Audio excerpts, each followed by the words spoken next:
Have you lost weight only to gain it right back after returning to your routine? Did your diet work for someone else but not you? Rockin' That ID Life helps you understand your genetic makeup to find a lifestyle that fits your needs. Together, you and RockinThatIDLife.com can focus on your health and meet your goals today. That's RockinThatIDLife.com.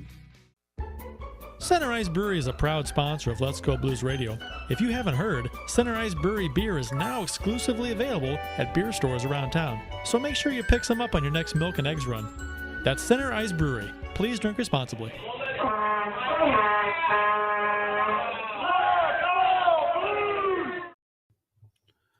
Welcome to Season 10, Episode 50 of Let's Go Blues Radio. This is the fully vaccinated, often imitated, but never duplicated. No one told us life was going to be this way. Our job's a joke. We're broke. Our love life's DOA. The original St. Louis Blues hockey podcast. Support for Let's Go Blues. You know what? I was like, Kurt's on the show this week, so I got to use this one. Yeah. Support for Let's Go Blues Radio is brought to you in part by RockinThatIDLife.com. Do your life better. And by Center Ice Brewery. Find out where you can find their beer over at CenterIceBrewery.com. We're broadcasting live on Wednesday, June. I have June. It is not June. It is July 27th, 2022. This is franchise episode number 368 all time. I'm Jeff Pondert. I'm joined by the insufferable Kurt Price. Bill Day is on assignment. We'll be talking some off-season hockey on this week's episode. Don't forget to find us on every social media platform, and we'll be on American Bandstand this Friday, 8/7 Central. Hell yeah. American Bandstand, baby. Let's do it. I've never seen a second of that. No? No. Saturday mornings, baby, after cartoons, Bandstand came on. I was just too young for that. Just barely too young. I watched it. I wasn't a big fan of it. I was too young. I was like, cartoons are over. I guess that was back in the day, I think, when, wasn't it where before, like, a lot of remote controls are popular? You had to get up and go change the channel on the TV. Oh, maybe. God. Those were horrible days. My very first remote, when we first got cable, the remote we had was, it looked like a big Texas Instruments calculator with a little red window at the top, the little two LCD, like, just told you what station it was on, and there was a cord. It wasn't even wireless. It was a telephone cord, like going from the remote to the box on top of the TV. Not a spiral cord, like a straight cord that goes. Oh yeah, I remember those. Yeah, that was my infancy. That was heaven. That was changing the channel from the couch. Oh, are you kidding me? That was a thing. Anybody who doesn't remember the days when you had to go get up and change the TV by hand, and the switch to a remote from the couch, it's life-changing. Well, I think it's funny too, like nowadays, back even just 10, 15 years ago, it was, I got to get up to change the channel. Now, you can't even operate a TV without a remote. If you couldn't find the remote, you're just like, well, I guess I'm watching this for the next half an hour because I can't find the remote. Well, with my smart TV, good luck trying to work the little buttons under the TV to luckily for the menu me, because good luck. Mine, I've got it on my phone too, to where I can turn my phone into a remote. But before I synced it, I was like, if I lost my remote, what do I do? I can't even turn anything on. What do I do? Yeah, it was being held hostage. Awful. Yep, being held hostage by technology. We are dual, speaking of technology, we are dual live streaming on Facebook and YouTube. So I want to say hello to our live audience. Hope you've enjoyed the summer shows if you've been listening. And thanks for joining us. So Kurt took last week off. You were back on here 2 weeks ago, talking about free agency. Anything going on in the life of Kurt Price that we should hear about? Playing some pickleball. That's kind of what I've been doing a lot of. which is a lot of fun. It's like the new rage right in the country. Mm-hmm. Playing in the league. It's been my off season. Taking care of my kids. Yeah, taking it easy. Just as the song goes. I see people commenting in the YouTube chat, but mine still says waiting. So I'm guessing they're hearing us. Oh yeah, there we go. Okay. Yeah, I see them. Okay. I'm Yep. going to change it from top chat to live chat because YouTube That will is filter out that pretty is the fast. key for us that Yep. I discovered about 6 months ago. I think you discovered about 2 months ago. Yes, it was way too late. We've been doing this for going on 11 years now. I'm like, I We keep just thinking like how discovered. many chats have we missed because we had it Yeah, on I don't know. top chat? No, those guys were assholes. Scott Poindexter in the Wow, I YouTube love chat the says first American Bandstand and Soul Train here. LOL. Soul Train. I did Soul not Train watch was Soul good. Train. Yeah. I did a little bit. Yeah, it's addictive.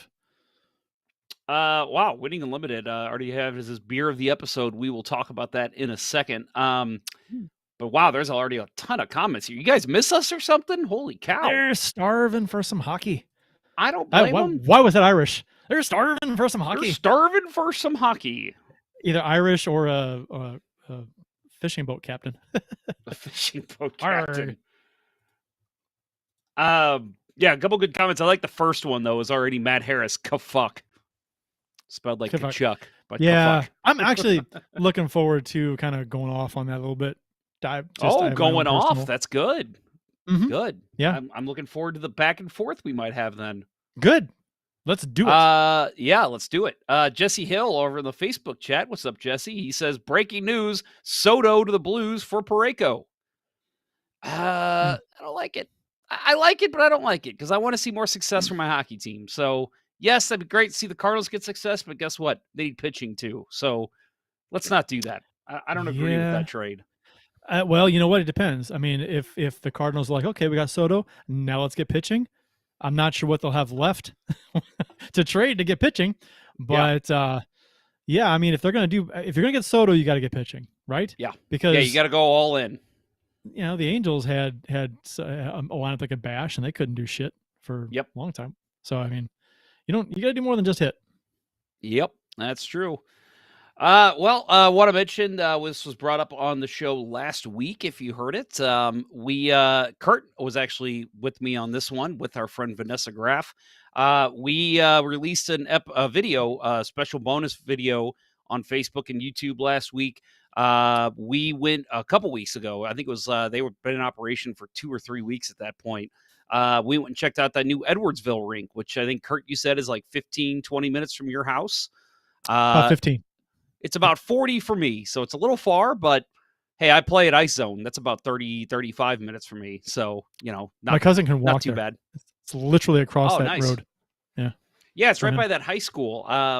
Yep. Which high school is that? Is that Edwardsville High? Edwardsville High School, yeah, the Palace. Good Lord. Yeah. That thing is massive.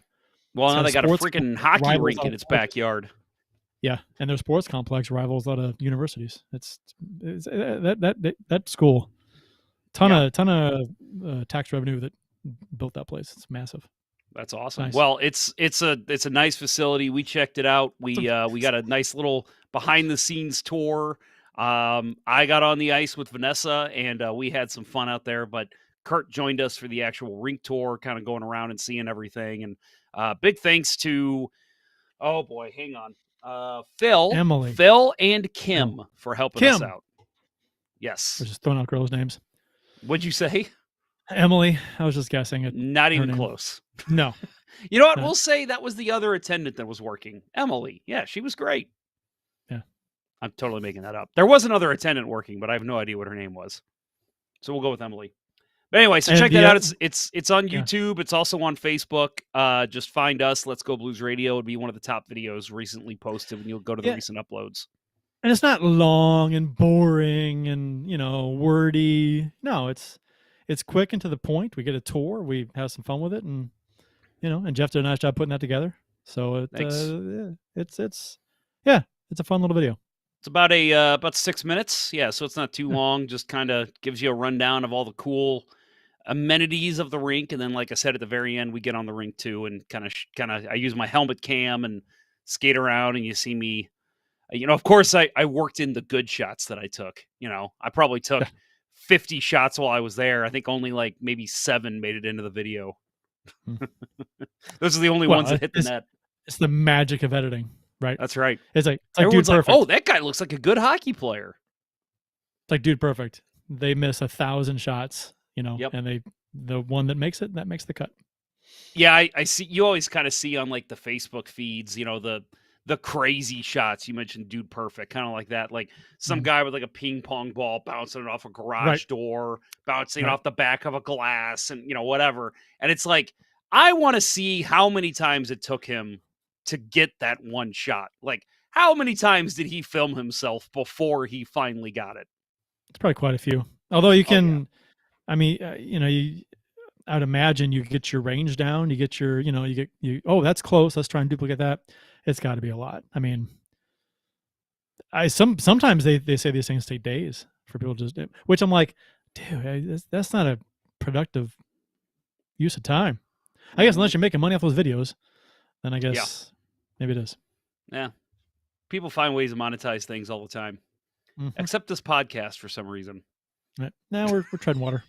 We're making money, kind of. We get the sponsors to pay the existing bills, and we're about even.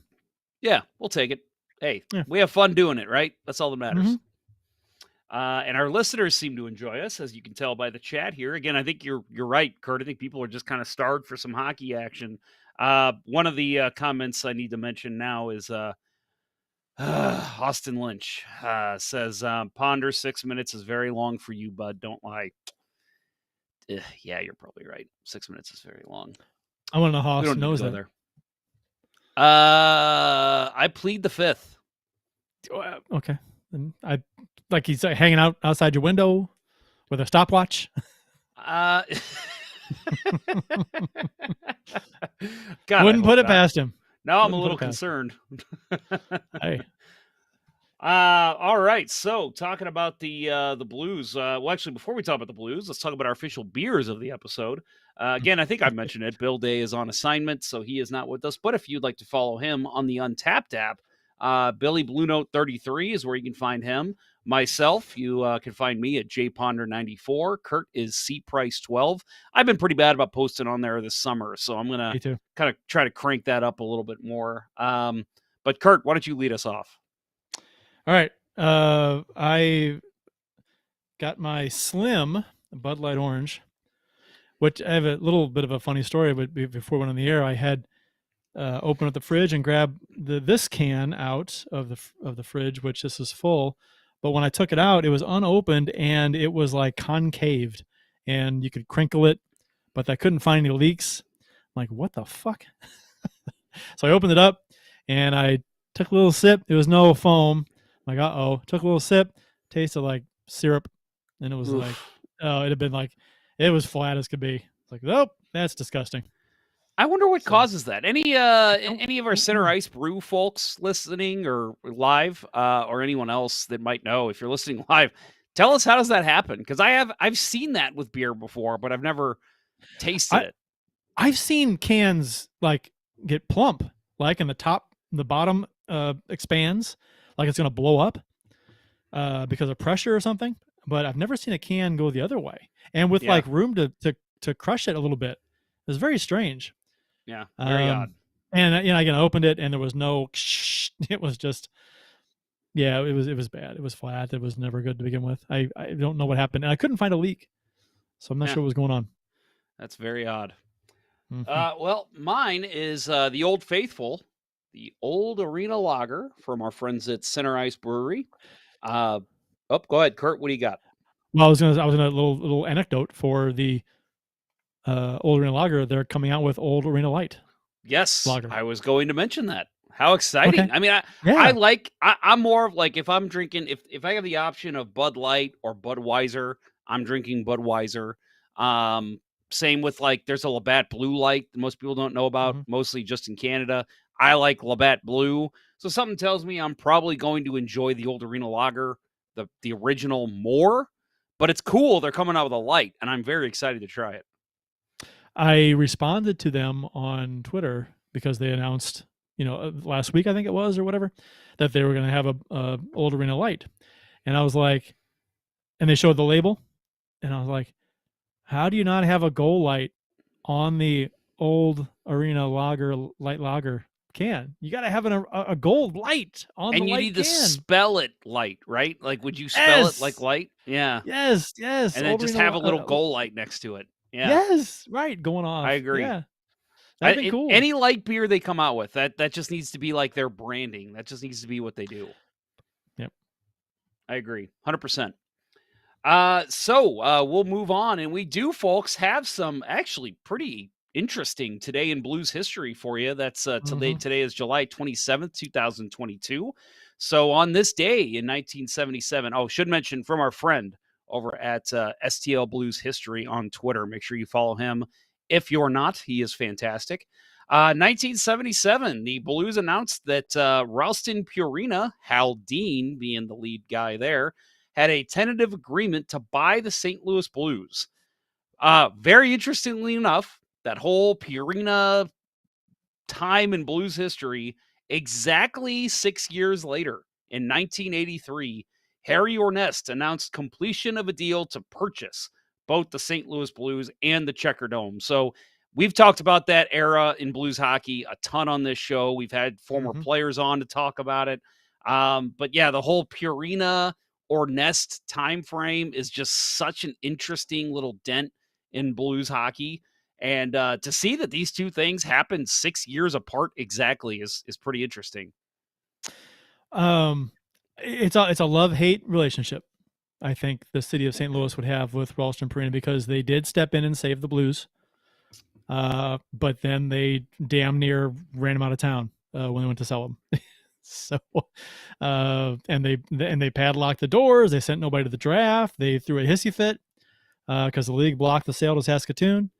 So, yeah, and I mean, kudos to the NHL for sticking with St. Louis at the time, because if they didn't care, if the board of governors had voted, to let the sale go through, the Blues would be in Saskatoon. Although I'm not sure if they'd have lasted there. That wouldn't have lasted too long, I don't think. Kurt, there's a comment in YouTube that I think you will appreciate. Hey, Hoser, we found a mouse in this beer. We get free beer. I do believe there'll be no charge for this beer. Yep. It's penal code, Canadian penal code. Awesome. So another big moment in blues history. July 27th, 1995. Brendan Shanahan, who I do believe Kurt Price was a fan of, Big fan. as well as, me too, but Kurt definitely more so, traded to the Hartford Whalers by the St. Louis Blues for Chris Pronger. So there's a couple picks that STL Blues History posted with this. But one of the ones he posted is from a young reporter named Jeremy Rutherford getting reaction to the trade from Blues fans. And I mean, he talked about it, Pronger did, in his retirement speech, how he was just So hated from the start. Great. And I mean, going back and seeing some of these stories are just comical now because of the career Pronger ended up having. Not at the time, I definitely understand. I'm not saying that fans weren't justified in being pissed off. Brendan Shanahan was a fan favorite. Chris Pronger was a nobody. But I mean, looking back now, it's just funny to see the anger and the ire from Blues fans. Yeah, and like you said, it was justified. Although at the time, he was my favorite player. Shanahan was, and so I guess fans who had Shanahan as their favorite player probably a little more upset than maybe some others. But I was a rational fan about it at the time. I thought, well, I think Blues fans are going to hate this trade now, but they're going to love this trade down the road. And that's turned out to be the case because, I mean, granted, Shanahan had a Hall of Fame career. I mean, he was a fan. It's you're trading a great player for a great player. Would we have been better off to keep Shanahan? I don't know. Are we better off with Pronger? I don't know. They're both so good, right? And they're both different players. One's a forward, power forward. One's a defenseman. So, I mean, who knows if that trade helped us or not? Or I mean, I don't know. I couldn't tell you. I mean, it's you don't have a crystal ball, but I mean, certainly keeping Shanahan would have been a plus. But bringing in Pronger, I mean, Hall of Fame player. I mean, fantastic player, arguably the best player the Blues have ever had. And I think if we're going to take a poll on this in this show right now, might get 2 votes for that. So Yeah. um, And yeah, you know what else is interesting when you think about, let's just say this trade doesn't happen. Can you imagine that top line of instead of I mean, I know he was a little bit older at this point, but can you imagine in 2000, 2001, a top line of Shanahan, Turgeon, and Young? I mean, geez, that's Young at the peak of his career was a 40 goal scorer, and throwing him out there, if you had a power forward out there instead of Dallas Drake was definitely great on that line, but another guy that can put up 30, 40, 50 goals. I mean, my God. I mean, but then again, you're having a huge hole on defense without having the Norris and Hart winner Chris Pronger back there. Yep. But still, That, it's just interesting to think about. that team, you ask the players on that team, Curtis Joseph, Brendan Shanahan, Brett Hall, they'll all tell you, it's like, we had the talent to win a cup. We should have challenged for the cup, and we just never got that close. And I think they talk about how they regret that because it's kind of dumbfounding. They had it. They had that team, and they just couldn't get there. Yeah, you say that, and for me, maybe it's just my age because the team when I was a teenager was the 2000, 2001 teams. Mm-hmm. I still look back at that 01 team and I say that was the team that had the talent to win. Like that, there's so many. It's just so funny, and it's more like actually funny and not sad now that we've actually seen the Blues win a cup. But to think about the good teams that this franchise has had, and to not really do anything in the playoffs. I mean, let's face it, before they won the cup, they went to the final the first 3 years and didn't even win a game. So without really having any playoff success, I mean, it's crazy. You look at the players, the rosters this team has been made up of. It's crazy to think about. There were a few teams in this franchise's history that really could have, maybe some people even say should have, won a Stanley Cup. And and to not even get there. I'm not going to count the first 3 years as saying could have, should have, would have. I'm not going to do that with the expansion bracket. But there's the early 80s when the Blues lost out to, we'll see. Early 80s when they had the 100-point season, 107-point season, I believe it was. And then there was a season they lost to Calgary, the Monday Night Miracle series. And then there was the era with Shanahan and Joseph and Hall. And like you said, the 2001 team, those teams, they could have got there, and they just didn't. They didn't have the luck that you need. Something fell apart at one time or another in the playoffs, or injuries, or whatever. It just didn't all come together like it has to do for a Stanley Cup winner. And it's so funny how it actually played out because the team that actually won, was one that was in last place in January. Yep. So we're gonna try and figure that out. We're gonna take a little bit of issue here with light sound geography or geometry, and that's why Pronger's number should not be retired. He was here 4 seasons? No 4 championships. Seasons? No championships. 9? So he was here 9 seasons. First of all, yeah. You look at the career numbers, which I did pull up. He is him and McInnes far and away are your plus-minus leaders career, and I don't know if it'll be touched. Chris Pronger's plus 140 all time as a St. Louis Blue. He's up there, I think, in points, right? Especially, Pronger? He's definitely up there in points by a defenseman. Mm-hmm. I mean, he's a leader in almost every single category that a defenseman can be included in. So he is not in the top 10 in points, but I know he's at least in the top 15. He is number 9 in assists. Games played, I think he's even up there.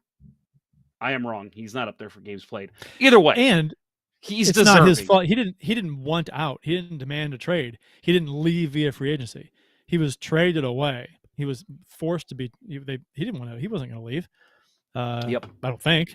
But he was. No. They traded him because they wanted to sell the team, And, so it's like he left town to the dismay of most fans. I think still a retired number with no. Nah, see, championships team sport, team effort. I'm not going to hang the responsibility of no championships on one player.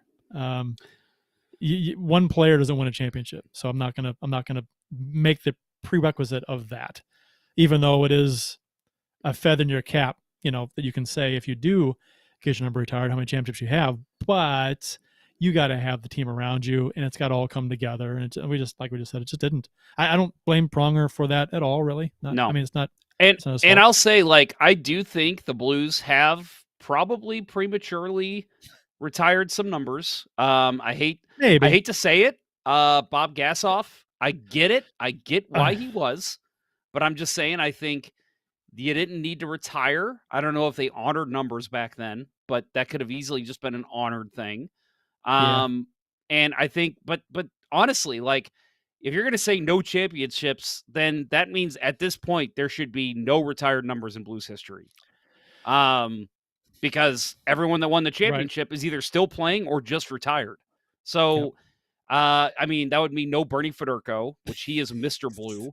No Bob Plager, who that number was retired not only because of his playing days, but because of how he was so instrumental in this organization for so long.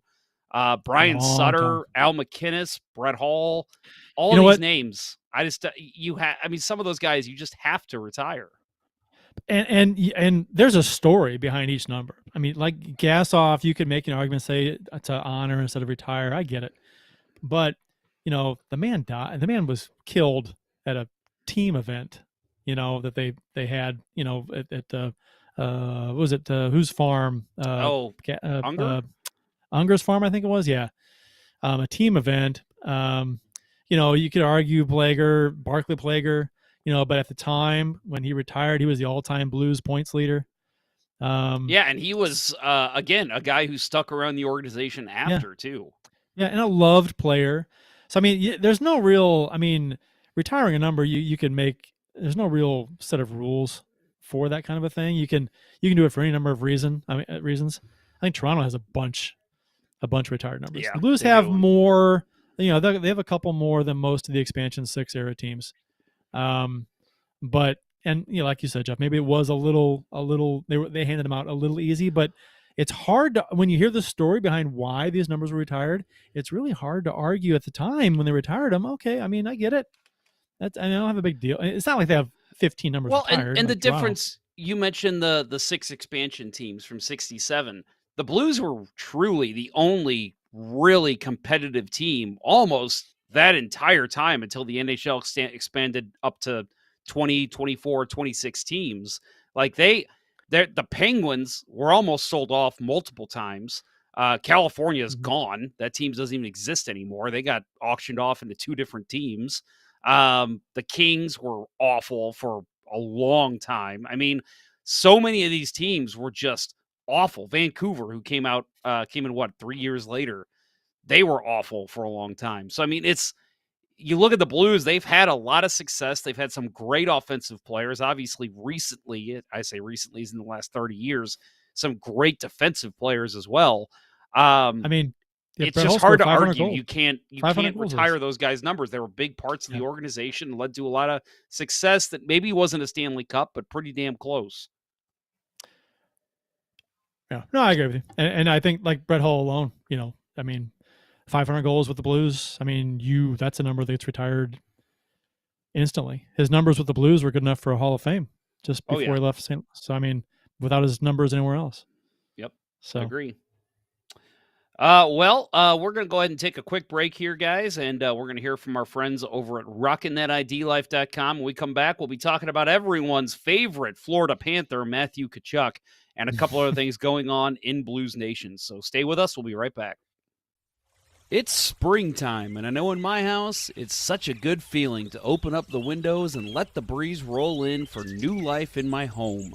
Your body's no different. Detoxifying your body can reduce any inflammation, purify your blood, help with weight loss, improve sleep, and boost your circulation. Don't just go after those detoxifiers that only focus on the gut and bowel, though. If you're going to do it, Do it for real.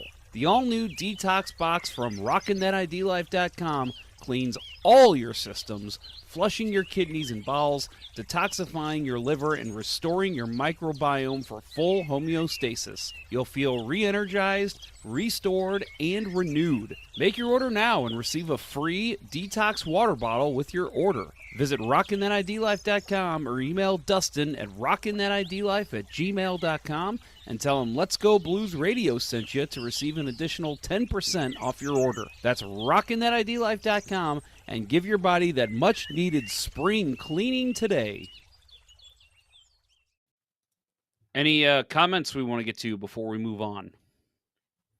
Oh, if I've been looking, I might have one. Yeah, he's Light Sound Geometry talking about the Lorries, the Walmart heirs. Yeah, they were the team that made us sell off Pronger, which was people hate the Lorries for how they ended, but man, up until that point, you had to like them.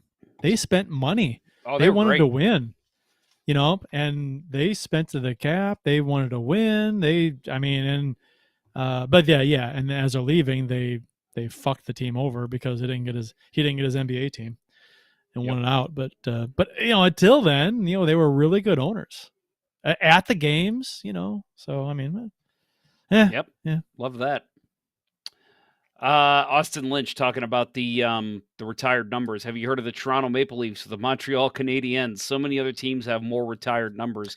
Now, the argument with the Canadiens is the Canadiens were ridiculous. I will say maybe you could make an argument for one or two, but most of those numbers are truly deserved. Those teams were ridiculous in the 60s and 70s. Yeah, they've been before that twice as long as the Blues too. Yeah. Let's see. And Ken Morris is giving everyone a history lesson right now on the Oakland Golden Seals. So that's. I think I've mentioned. I read a book, and I should post it. I'll post it tomorrow. You read a book? Anyone interested? I read a book. One book. That's it. It took me 30 years, but I was Jughead on the cover? No, not this one. No, I just look at the pictures for that. Right. No, Veronica, there's a history of the Oakland Golden Seals franchise book that I read a couple years ago, actually given me by STL Blues History. And it's a little dry, it's a little bland, but to see some of the stories those players went through, it was just comical. Their owner was such a nut job. I think he was literally a guy who won the lottery and just was like, I want an NHL team. And so he put it in Oakland, and it was just a gong show. Why has there not been a movie made about that? Seems like it'd be a good movie. Let's talk to that gentleman we've had. He's a friend of the show, the guy who did the Grand Fjord documentary. What's his name? Shoot, I forgot his name. I feel like I should know his name. Yeah, he's wonderful. Yeah, and his Twitter handle is like a play on a hockey term, isn't it? Yes, I think so. It's gonna drive me nuts. We got to move on because I'm just gonna sit here and go for 20 minutes. So, go ahead and look it up. I'll go ahead and get to our first story. Klim Kostin just announced today signs a 1-year, one-way contract with the St. Louis Blues. So that's a $750,000 contract. Last season with the Blues, he played in 40 games, 4 goals, Scorsha or something, right? It's like Mike Scorsha. Scorsese. No, Adam Scorsese. Adam Scorsese. That's it. Yep. It's just Scorsese? As I'm telling the story, it's popping in my head.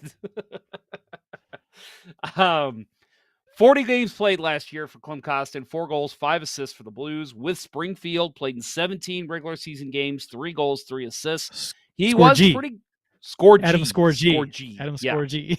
Scorgie, I believe. Right.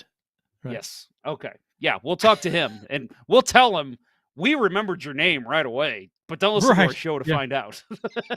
We got it within a minute. That's not bad. It was pretty close. Yeah. We remember Grant Fuhr's name. That's what's important, right?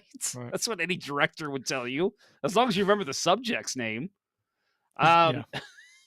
So in the playoffs, Klim Kostin, 18 games played, which was he played in every game, 4 goals, 4 assists, and from what I hear, was a pretty big physical presence for that team. So One-way contract doesn't exactly mean he will definitely be with the Blues. It just means that he basically has to go through waivers when the Blues send him down.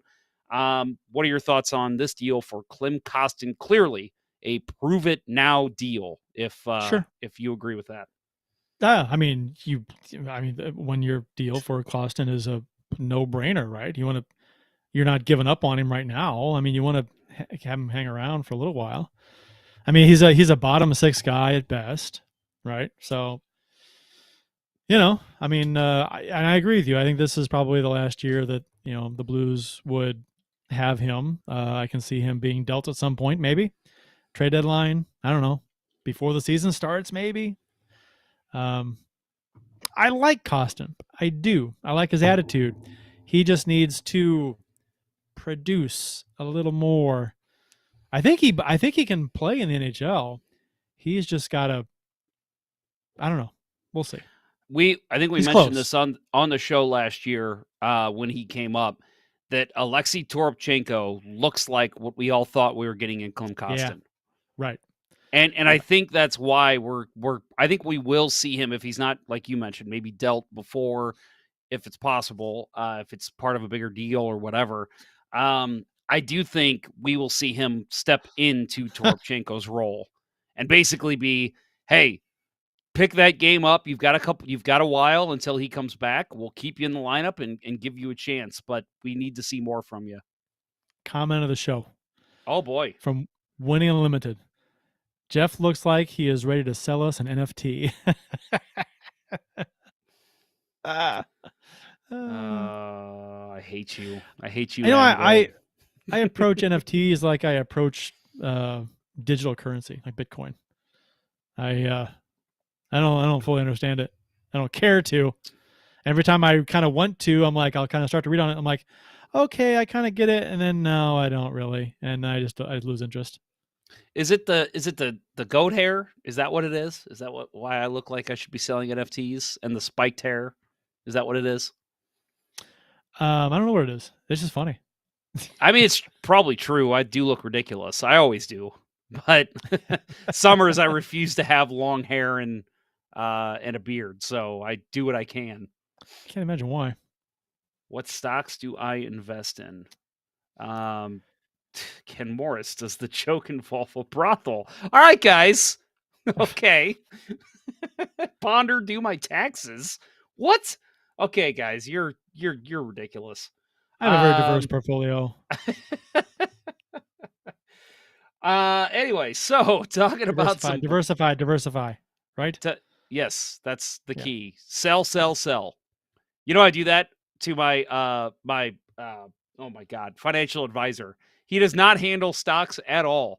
But every year when I walk in, I slam my hands down on the desk and I say, sell, sell, sell. And he's like, sell what? And I'm like, you don't own anything. Yeah, right. Oh, goodness. Anyway, so before we get into talking about Matthew Tkachuk, there is one more fairly big story that broke this week about the Blues. So Bill, I know, had some thoughts on this. We were talking about it today, and it's kind of funny the timing of this coming out with the Blues' big summer sale the last 2 days. Yeah.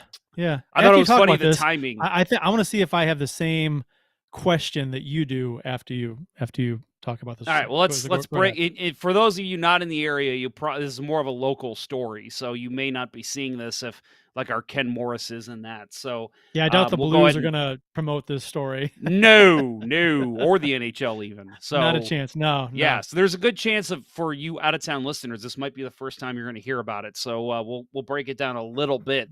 But basically, a Blues fan, his name's Aaron Stock. He is taking the Blues to court over alleged mislabeled merchandise sales.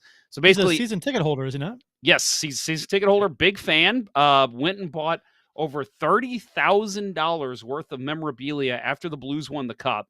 And which I was talking to Bill about this, and Bill was like, I mean, this guy, I want to talk to the 30-year-old that can afford $30,000 of Blues memorabilia. And I'm like, dude, this shit behind me after they won the Cup, I spent $500-$600, and I basically didn't eat the rest of that summer. So, Yeah. like, I damn. spent what I never even totaled it up. What did I spend? Maybe the same, maybe $600 or $700, something like that. I don't know. It was it was a lot for me. I would love to actually see my beer tab from that summer, how much beer I bought in Mm. celebration, because it was pretty much every weekend. But anyway, let's get back into the story. So Aaron Stock is the gentleman that's making these claims. He said so basically, yeah, after the Blues won the cup is when he went out and bought a bunch of game used gear. But so anyway, That's the key. the Game yeah, it's used, game labeled gear. used. Yeah. So basically, you can look at video and photos from games and say, I own that. Only that's not what he was seeing.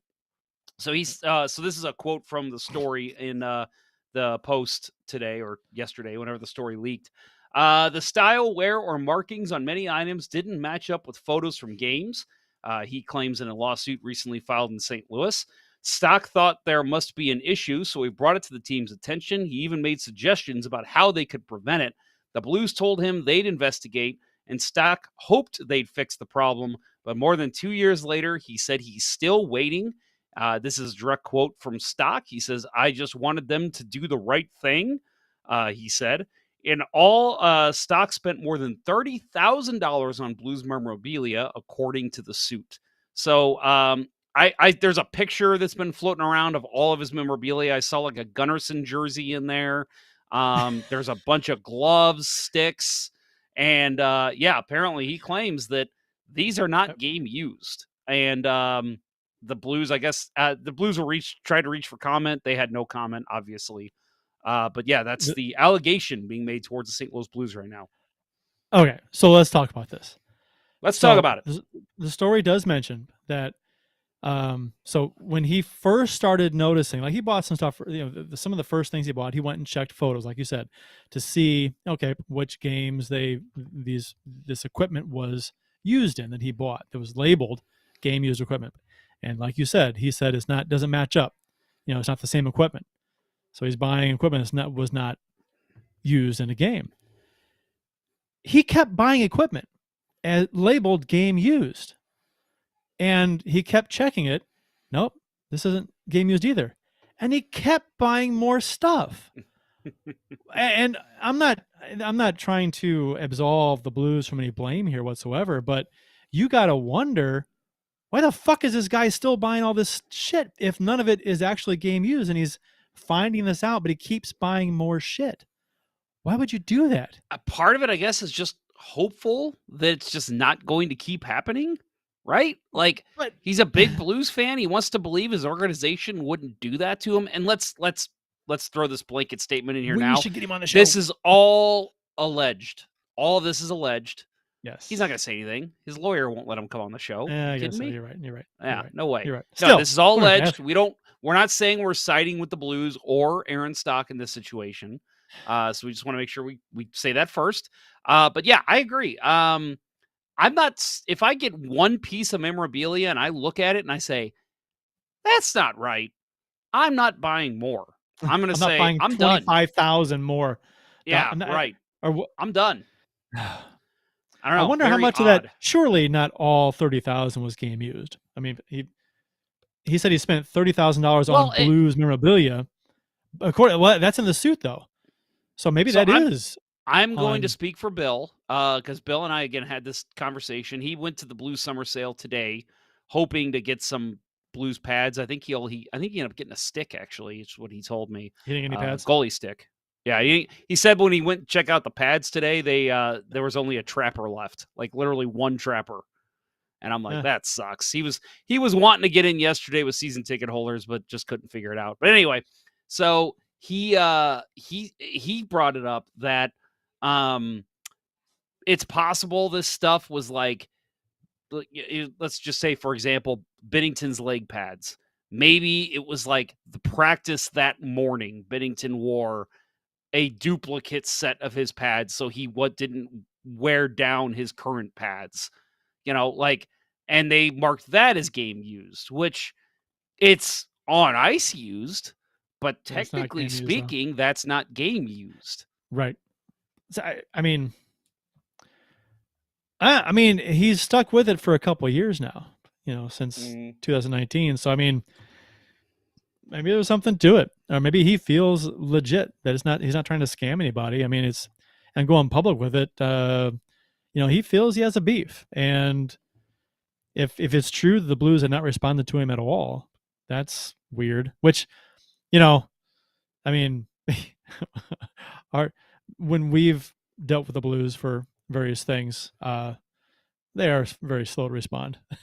Yes, they are. When you They are. contact them, it's like, oh yeah, shit, I sent it to you like 6 weeks ago. Thanks for emailing me back. Yep. Yeah, that's why I was.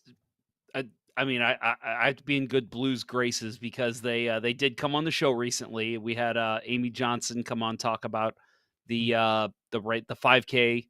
So she was very quick to respond. But yes, in general, yes, the Blues do not respond very quickly. It takes them a while. I mean, yeah. So, and that's my experience on this show dealing with the higher ups. And I know you said you've had some of that issue in Yes. other instances too. So, yep, in the past for sure. Yep.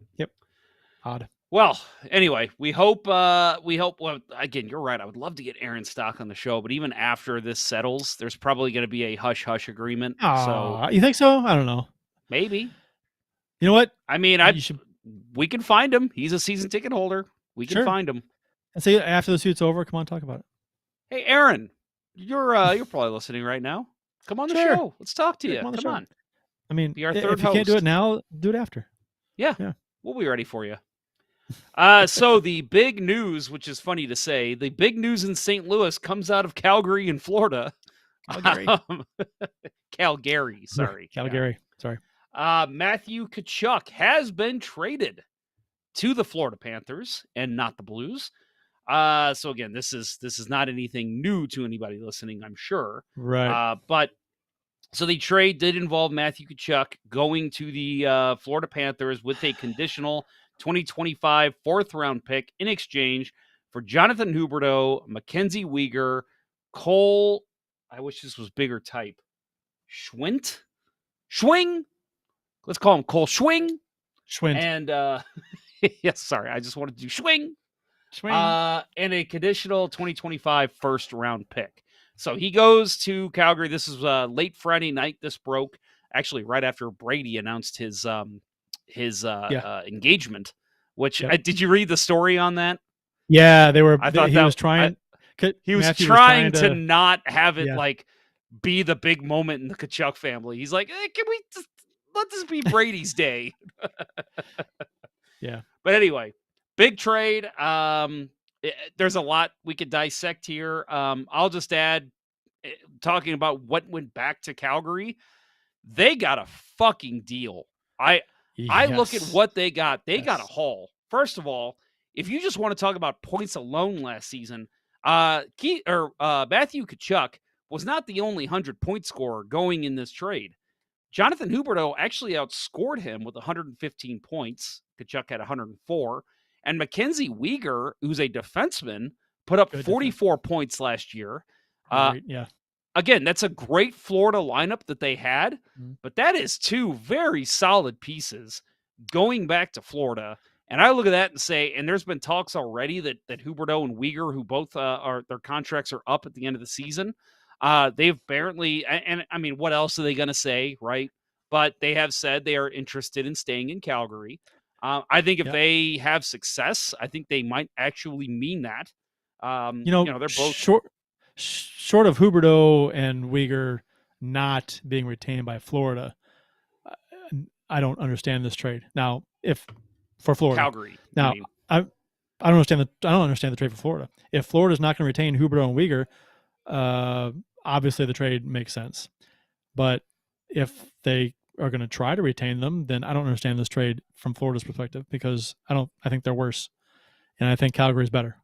I agree, 100%. I think we were talking about how, just before this trade, Johnny Gaudreau leaves in free agency, goes to Columbus, and now you're talking about Matthew Tkachuk being traded.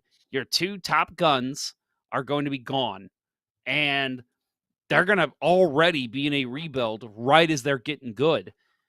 This trade, to me, Calgary's not going in a rebuild. They may have actually gotten better. They look good on paper. Yeah. And we'll get into, the Blues aspect of this in a second, but and it has to be a matter of the Panthers not thinking they could retain one or both of these players. Right. Has to, because if they you got to think there's a conversation. Why would they make this trade? There's got to be a conversation with Huberdeau at least, and Weegar probably too.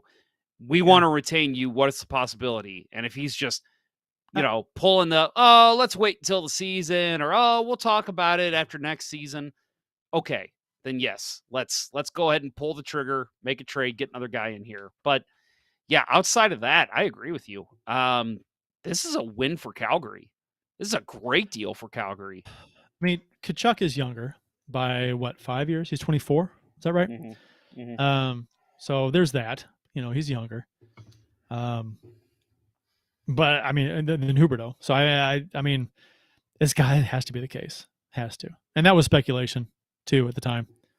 So, yeah, I don't know. I love this deal. I mean, again, we'll talk about the Blues aspect of this in a second, but I just look at the deal Calgary got, and I just say, I don't know of any other teams that could have matched that were in the running for him.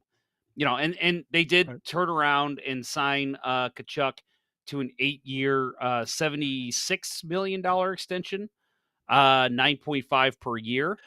So they did retain him pretty quickly, which tells me there was probably a little wink, wink, nudge, nudge conversation there. But yeah, I mean, I look at like the other teams that were being talked about: St. Louis, Dallas, Nashville. I don't see those teams being able to match that type of deal and get away with it.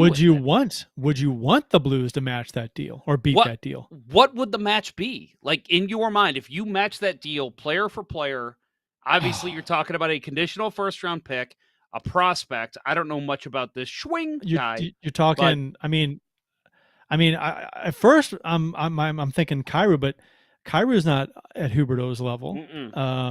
Yet, hopefully yet. We don't have a 115 point guy to offer. I mean, you could offer Thomas. Closest would be Thomas. Yeah, but you don't want to, but you want Thomas and Tkachuk to play together. Yeah. So that's part of the deal. So if you're going to match this deal player for player, I think it would be Thomas, Falk. Well, I think you do Kyrou. I think you do Kyrou, Falk. But if you do Kyrou, you need to add in another player because he's not Huberdeau. I know, but he's young, and I know. But I'm saying that Kyrou has to be included.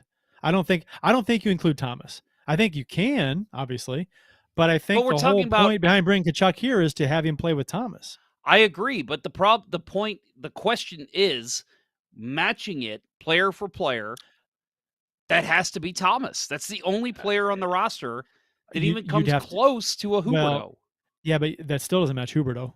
So you'd have no, to, it doesn't. So if you're gonna fall short, you go Kyrou, Tarasenko. Yeah.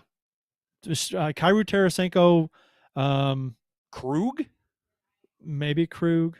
I don't know if they would do Krug. They'd probably want Falk. And a draft pick and a first round pick and a second round pick. I think I'll agree with that. So a match on the Blues side would be Kyrou, Tarasenko, Falk, I don't know, a prospect, let's say Kostin, and a first-round pick.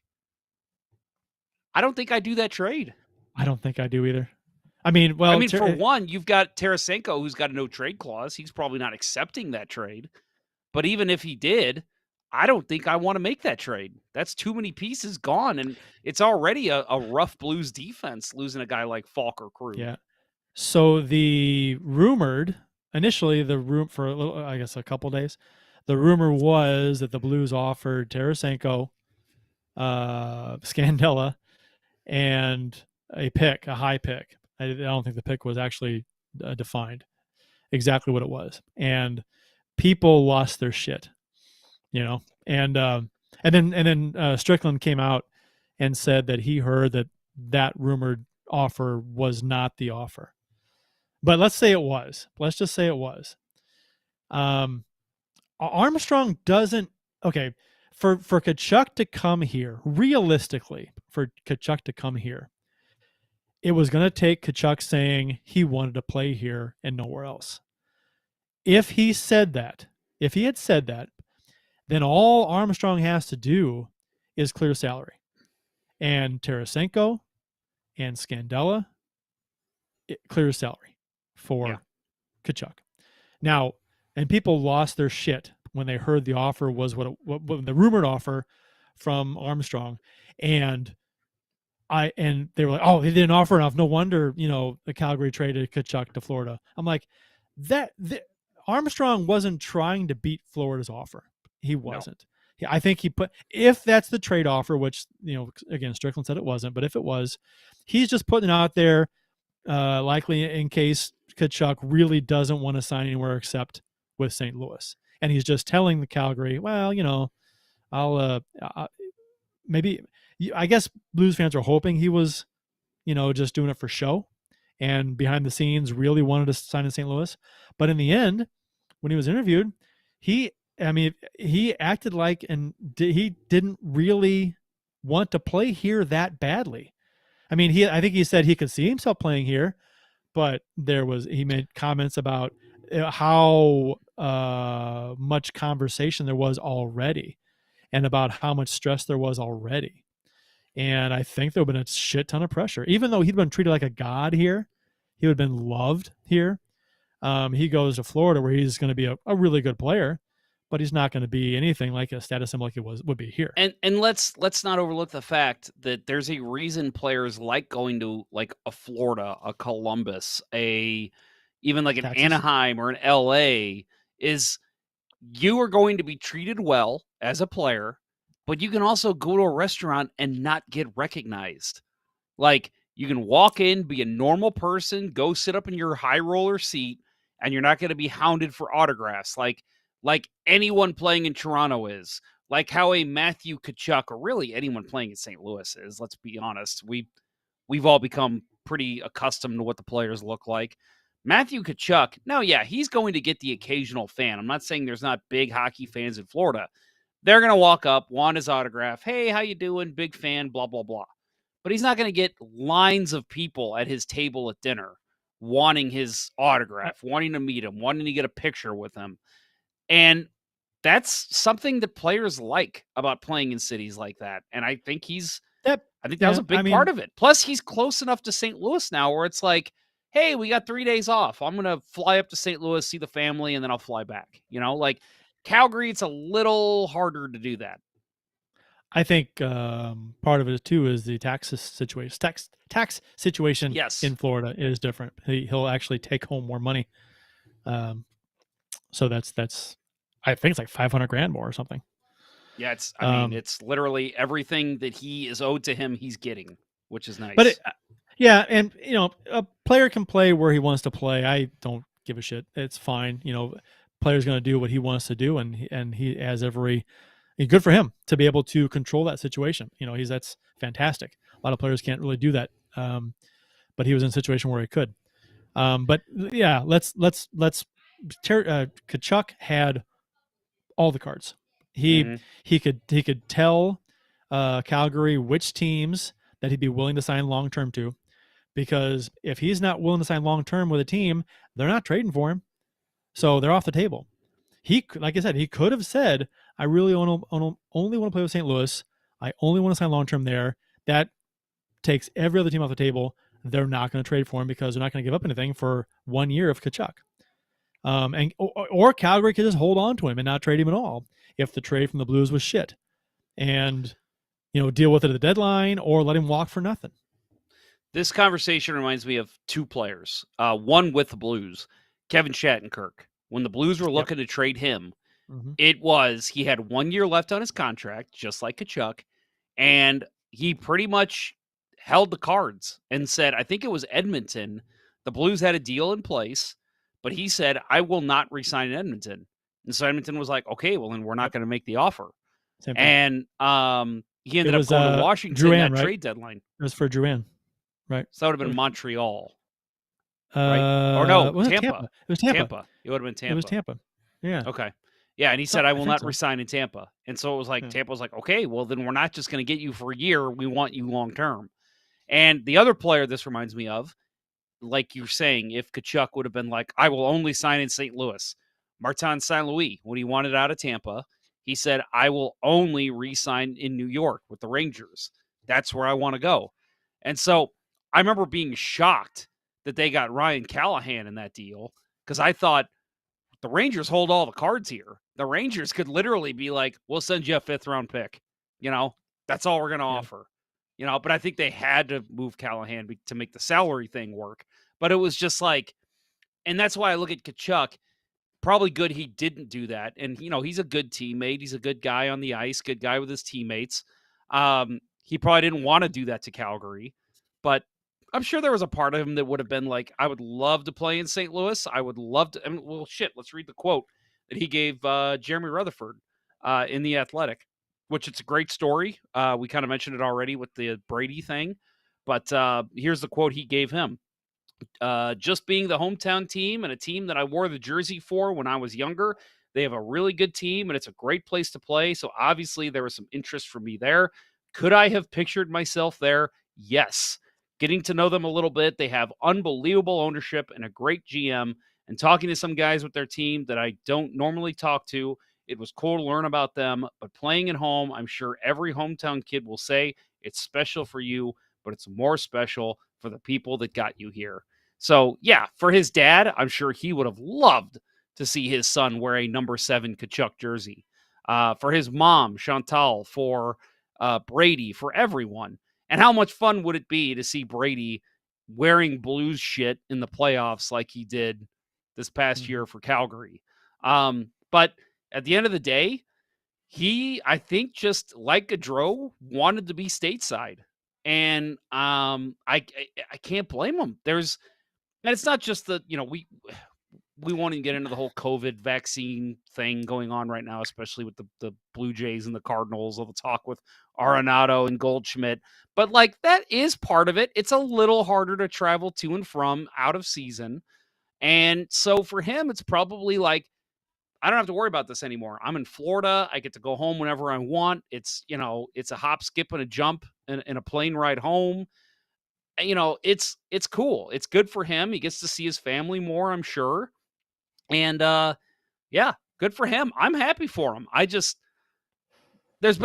We don't have any exact quotes here from people on social media, but obviously there's a lot of ire towards him and especially Doug Armstrong for not making a bigger pitch. I But saw at a the end of lot the day, was Armstrong. Matthew Tkachuk made the decision. They said, hey, will you re-sign in Florida? Yes, hell yes, I will. And he got traded to Florida. And I don't think anyone is at fault for him not coming here. There's nobody to blame. It's just hockey. It's a business. I wonder.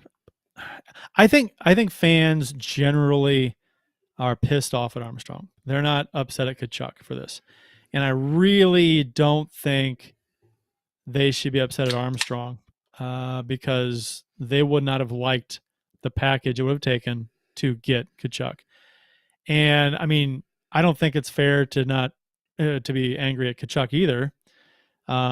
But with that said, I think if you're going to put any kind of like a reason why Tkachuk isn't in St. Louis, well, it's because Tkachuk didn't choose St. Louis over every other city, right? That's what would have had to have happened.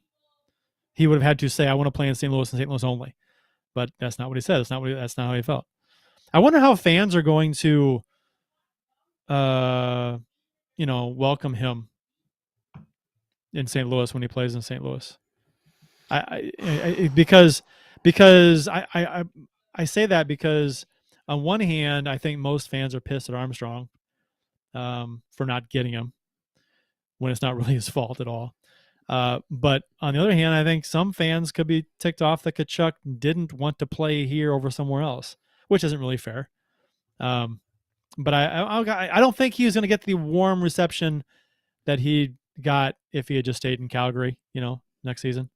I think No, it's no. If different. he would have stayed in Calgary, he would have gotten a standing ovation because people Yeah. would have been like, in their minds, have been thinking, let's do whatever we can to get him to show him that we will support him when he comes here.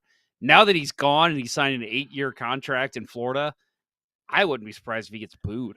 Honestly, Oh, I I'm not saying I'm I sh- would do it because I'm fine with his decision. Again, it's a business, but I could I'm see some disappointed. diehard fans just being like, "He didn't come to St. Louis. Let's boo that son of a bitch." I'm disappointed he didn't want to play here. I don't blame him. I'm just because I really wanted to, and I blame the media is partially to blame for this because you know they were talking it up like St. Louis is number one. St. Louis is number one. That's where he's probably going to go. So they get everybody riled up like he's coming here, kind of like Soto and the Cardinals, right? And that I'll be shocked if that happens, but hope it does. That'd be cool and fun. Yeah, But yeah, I don't know. I don't. I hope he doesn't get booed. I'd hope so too. But because I still like him, and honestly, if he gets booed, I hope it's because he does something on the rink that makes Blues fans hate him, not because of him getting traded to Florida and signing a deal. Not saying I want him to hurt anyone, but I'm just saying that I Right. hope it's for a reason like that, not, oh, we're mad at him for not wanting to only be traded here. I like Yeah. him. I love his style. I would have loved him on the Blues. He would have fit Yeah. a Berube style. I think he would have been a 100-point scorer again under a Berube system, especially playing with his buddy Robert Thomas. But at the end of the day, it's not like it was Blues or bust, like we said. It Well, was his decision to get traded somewhere else, and he signed a good deal in Florida. I'm sure he's very happy with his decision. and part of the anger with Blues fans is well Perron leaving. And so okay, well, Army's plan is to replace the lack of production that we're going to have with losing Perron with Tkachuk. It's an upgrade, but now that's gone, and so people are kind of wondering what's going to happen now, right? What do you do? I mean, if Kachuk's off the table, you're going to go into the season next season with this roster. I mean, okay, sure, you hope Thomas and Kyrou keep elevating their game, right? Kyrou more consistent, Thomas stays healthy, and hopefully, I mean, threatens 100 points next season. That'd be kind of cool. Yeah. But and Kyrou mainly, Kyrou needs to be more consistent, yeah, and maybe Torpchenko gets more of a role, and maybe Kostin can get a full-time gig on the fourth line. I don't know. I mean, but they're really, I think, Neighbors get some playing time, right? Be a contributor. That'd be great. But I think that if the plan is to work from within and hope the younger kids and the team just get that much better, I'm not happy with that strategy being going into the season. I think they should probably do something else, at least defensively.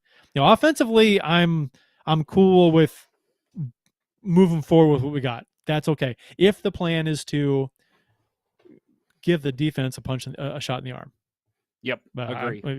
with something, I would love to see that.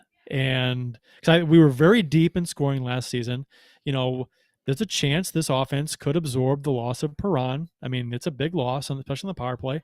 But with the weapons we have and the depth we have, it's not unrealistic to assume that we can absorb that loss. I think defense is something that since Kachuk's off the table, I think you got to pivot towards defense. You have to. I agree. I think yeah, I mean, what are the Blues going to do? That's kind of the question now. And I will say I do agree now that Kachuk's off the table. There is a part of me that did have a little bit more anger with not bringing back Perron for 2 years because clearly he was willing to accept a deal of that magnitude. I think he's got 2 years left in him at least. But I will say what I said 2 weeks ago.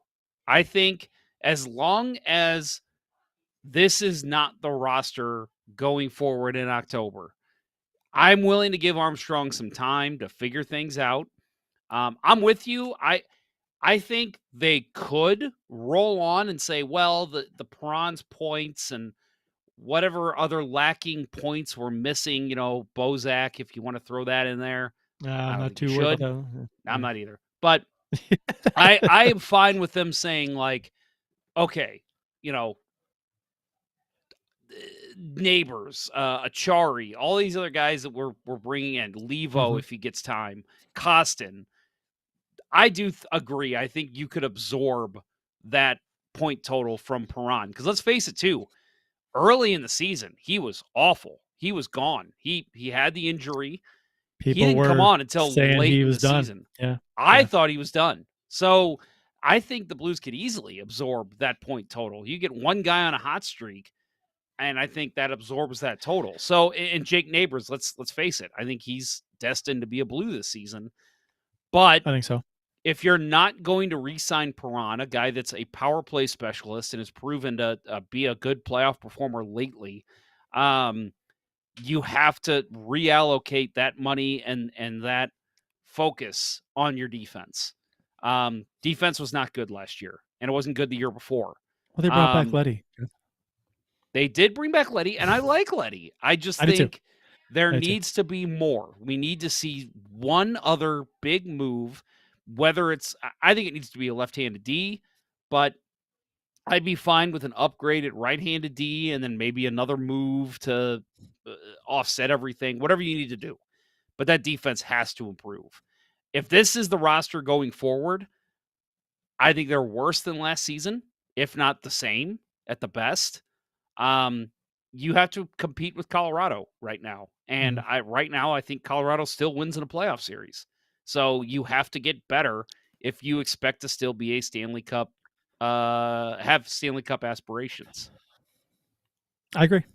I mean, I'm not, all over Armstrong over any of this. I'm just curious as to what the plan is moving forward now. I'm not going to throw him under the bus. I'm not going to rip him a new one. I don't, there's no point to that. He's earned a little more patience than that. I agree. I mean, my God, I mean, I can't, just because he doesn't retain a player and doesn't get a player that, the Blues Nation wanted. I mean, some people want to just abandon ship on Armstrong, and it's like, Jesus Christ, guys. How much has this guy done for this franchise since he's been here? I mean, his record since he's come to St. Louis in the organization, I do believe we have the best record in the Western Conference since he's been here. I think so. And I think only Tampa and maybe Pittsburgh have better records overall in that time, too. I think so. So, I mean, very, very good teams, playoff teams, guys. So, I with you, Jeff, I think that they need to do something, but I'm not saying they have to do it right now or pushing the panic button or, I have confidence that something else is going to happen at some point. Because it's just the way, I mean, and maybe he feels he has to wait to get the deal he wants. I don't know. There's time. And that's, and you know what? I mean, I learned pretty much in 2019 that to not freak out over initial things that happened. Again, we talk about this all the time. Bozak and Perron, those were your big signings. Come on, man, what are you doing? That night he goes out and get Ryan O'Reilly. About a week later, he goes out and gets Pat Maroon. I mean, all of a sudden, it was excitement in St. Louis over it. Now, I'm thinking that excitement is going to take a little bit longer, but Kurt, let's mark the tape right here. Mark the tape. I'm going to guess our season preview show is going to be on, looks like October 12th. That's a Wednesday. Blues open the season on a Saturday, the 15th, against Columbus. I'm going to guess there's going to be another move before then. Significant move. If there's not, I will be ready to say, okay, Armstrong, you've got till the trade deadline, buddy, because it's not looking good.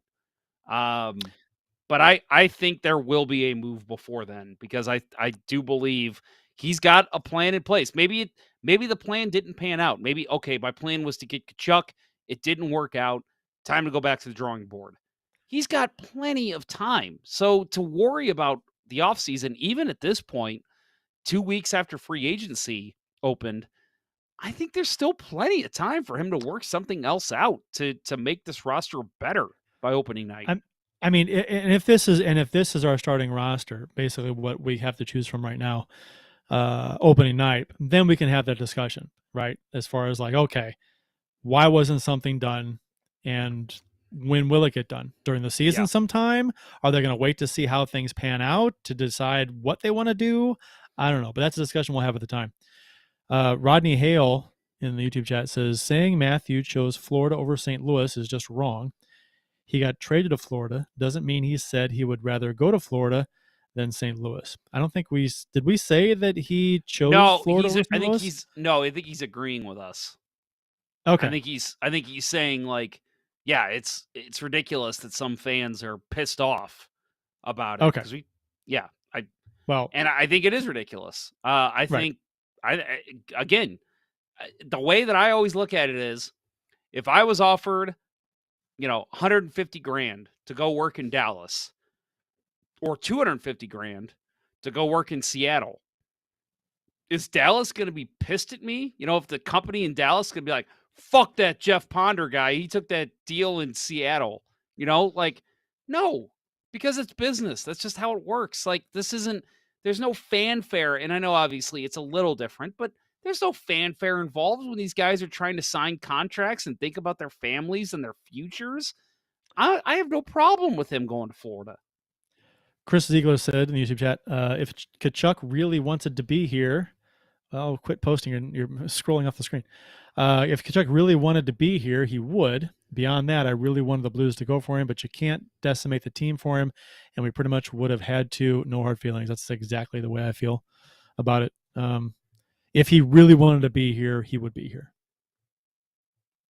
Yeah, unless Army didn't want him at all. We got some spam in there. Austin, you're watching. I'm gonna let you take that from now on. Oh, looks like you already did. He did. Okay, yeah, I jumped in there and did the same thing. But no, thank you, Austin. Please take love care chat of that. XYZ. Yeah, right. God, what was that? There was that one that was insane. I can't remember how long it was. It was like white supremacist, wasn't it? Well, that one was bad. Bad. But there was another sexual one that was pretty hilarious. Light Sound Geometry says he would take Kadri. Oof. Let's talk about Kadri, Jeff. Would you take Kadri? No, I wouldn't either. I'm sorry. What I said, I think it was during the playoffs, because people were kind of making that joke, and now I think people are being more serious about it. Kadri's free agent. Would you take him? No, because you don't know what that guy is going to do. And, if this was 20, 25 years ago, and I guess a similar question then would have been, do you take Brian Marchment on your team? Yeah, because he can get away with shit more, because you're not getting suspended for every little thing. Kadri's a much better player than Marchment was. Yes, but he was also a pretty good defenseman. He just did stupid shit. But yes, I agree. He is a better player, but I'm just trying to think of a player from that era. Owen Nolan, I guess. Yeah. I would have taken a player like that on my team. Hell yeah. Why now with Sharks? Because all the Sharks were fucking cheap in the early 2000s. Koryuk, all those assholes. Damphus, I hated all those guys. Yeah, we got some Teal Town folks listening to chime in. Yeah. Hey, you. You meanie, tweet that back. Yeah, no, I'm just not a fan of his. I don't like, again, 20 years ago, I'm taking his playing style and running with it. Sure, why not? But the way that it's just so, you don't know what he's going to do, and is he going to get suspended for 10 games when you really need him? I don't want to take that chance. So no, for me, the answer is no. I can't stand the guy. I don't want him on my team. Same with like a Brad Marchand. I don't want him on my team. Yeah. Well, yeah, I mean, great players. Let's be honest, they're very, very, very good players. But I think just a personal thing for me, yeah, I want the team to win. Yeah, I'm passionate about it, but it's entertainment, and I love watching this team. And I think I'd have a really hard time rooting for Kadri in a Blues uniform. It's you, and you can call me an idiot for that. That's fine. That's just the way I feel personally. Would this team be better with him on it? Yeah, sure. But I I mean, this is obviously an extreme case, but because it was other reasons. But the only thing I can think to compare it to is Leonard Little. Dude was phenomenal, I right? had a hard time rooting for him. I didn't He like it. was a great football player, Yeah. but because of his off-field transgressions, He I couldn't killed a root woman. for him. Yeah, He I killed a could not woman. root for him. And when Yeah. he would fuck up, if he would, recumber a fumble and then lose the fumble, I was kind of like, yeah, like I Yeah. would root against him. And again, that is apples and bananas to compare. But just saying, like, that's the only thing I can think of that compares to what I think having Kadri on the team would be. And I rooted against the guy pretty much. So I feel like I do the same thing with Kadri, and I don't want to do Yeah. that with a Blues player. Colin Smith says, "Do you think we're better or worse than last year?" I think we maybe just joined. We did say that. Jeff said, and I agree with him that right as of right now, this team is not as good as last year. I don't know Yeah. how you'd say it is. You lose Perron's production and you replace it with nothing so far. I mean, more playing time for neighbors and Yeah. a year older Kyrou. Does that make up for Perron on paper? No, I don't think so. Not even close. So now defensively, I think compared to last regular season, I think defensively we are a little better because I personally like Letty. I don't because I mean I think if you we did we talk about this last show or maybe I brought it up. I think I brought it up last show that I was on. Maybe that I think there was only like 5 or 6 games last season that Perunovic. I said there's no games You that did. Perunovic, Letty, and Krug were in the lineup together. Not a single game because we got Letty the deadline, and so he didn't play with Perunovic at all, and so no regular season games with those three in the lineup, and only a handful with Krug and Perunovic, I believe. Not a whole lot. So next season, you will probably have Perunovic, Krug, and Letty all in lineup same time. So I think our defense is as much as it needs to be improved. I do think we're a little better than last season defensively on paper. If we map this out, with all those players healthy and in the lineup, I think it's a little bit better. Now, is it where it needs to be? No, I don't think so. But I I'll think it's a little agree. better. I'll agree with you. I think they are better. I also think uh, for me at least, Pareko being a number one, I think he only steps up from where he's been the past 2 years. I think he can only be better, especially paired with Letty for a full season. And Perunovic, you mentioned, he didn't play in the lineup ever with Letty and Krug in the lineup, Right. but it's another year of development for him. He's hopefully stepping into the regular season this year, starting the season as a full-time Blue. Um, again, another year of development. He's healthy, hopefully stepping in. So you're only going to see improvements from him in his game. Yeah, he's still probably going to make some rookie mistakes here or there, but I think we all agreed he looked great in the playoffs for the Blues coming off that injury. I liked him So on the power play was power play, he fantastic. was phenomenal. And I think even a guy like Nico Mikola could step up and play better. So, and he was just re-signed. So I do think they are better than they were at this point last year. But I think they needed a significant upgrade somewhere, whether it's another left-handed D, even another right-handed D, and shipping one of your other ones out. I think they needed a significant upgrade, and they could still make that. And if they do that, I am much more on board with this team being a deep playoff team. But right now, I think even with a slightly better defense and the offense absorbing Perron's loss, I just don't see this team being any better than they were last season. It would not surprise me at all if the roster we could put on paper today is the roster that we go into training camp with. It wouldn't surprise me. I actually expect it, to be honest. I hope at this point, I hope a maybe move's not. made. Maybe you're right. I hope a move's made. I think a move needs to be made, but it would not shock me, and I almost expect it that we don't make a move. Well, and just here's because the key this too. is the way things go.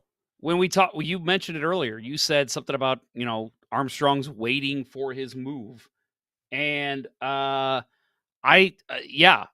could see him saying, honestly, like an opening season question that he's asked by a Rutherford. Were you wanting to make another upgrade? Yeah, but it never happened. It just was never available. And because that's what he does. He waits until he has the moment to make, and again, we've talked about how he's not good with signings. He's great with trades. Maybe that trade's just not there yet. And maybe there's an injury somewhere and on another team, and then he can strike a deal to move a defenseman, a Scandella, for another forward or vice versa, whatever. I think he's going to wait for that deal. And if that goes into the season, I think this is a playoff team. Don't get me wrong. I think this team easily can make the playoffs with the talent they have. I just don't think they're better than Colorado, which is what you need to be right now. So if they, and we've seen it before with many teams, including the Blues in 2019, all you got to do is make the playoffs and anything can happen. I really believe that. So they've got a playoff team right now. So if he does wait until the season, I will grow a little bit more angry with Blues fans and say, what the fuck, Doug? This team is not good enough, because it's a little bit more gut check time at that point. But I could still see him waiting until the season starts to make another big move. We'll see. Kurt, if you're cool with it, I think we're ready to take another break. Hear from our friends over at Center Ice Brewery. When we come back, we will talk about an enemy of the show and his recent article talking about Blues defensemen, which kind of relates to what we were just talking about. So we'll be back in just a minute. Do you like hockey? Of course you do. Do you like beer? Of course you do. Are you 21? Let's hope so. If you answered yes to all of those questions, run on down to your local beer distributor and pick up a 2-4 of Old Arena Lager, the Beauty IPA, or any other delicious hockey-themed beer from Center Ice Brewery.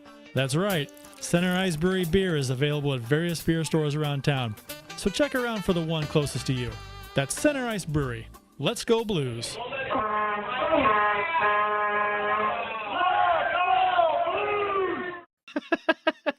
We didn't talk about Klingberg. Klingberg being yeah, we can talk about that. But I'm sorry, I'm giggling at break here because I don't know why this just caught my funny bone. But Colin Smith in the chat, I actually saw Scandella in real life.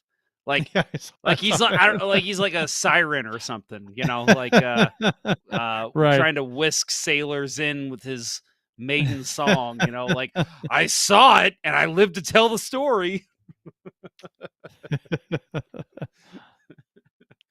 Let's talk about John Klingberg right now. I mean, as an available free agent, he hasn't signed with anyone yet. Right-handed D. Yeah. Good offensive defenseman. So, and I've said this before.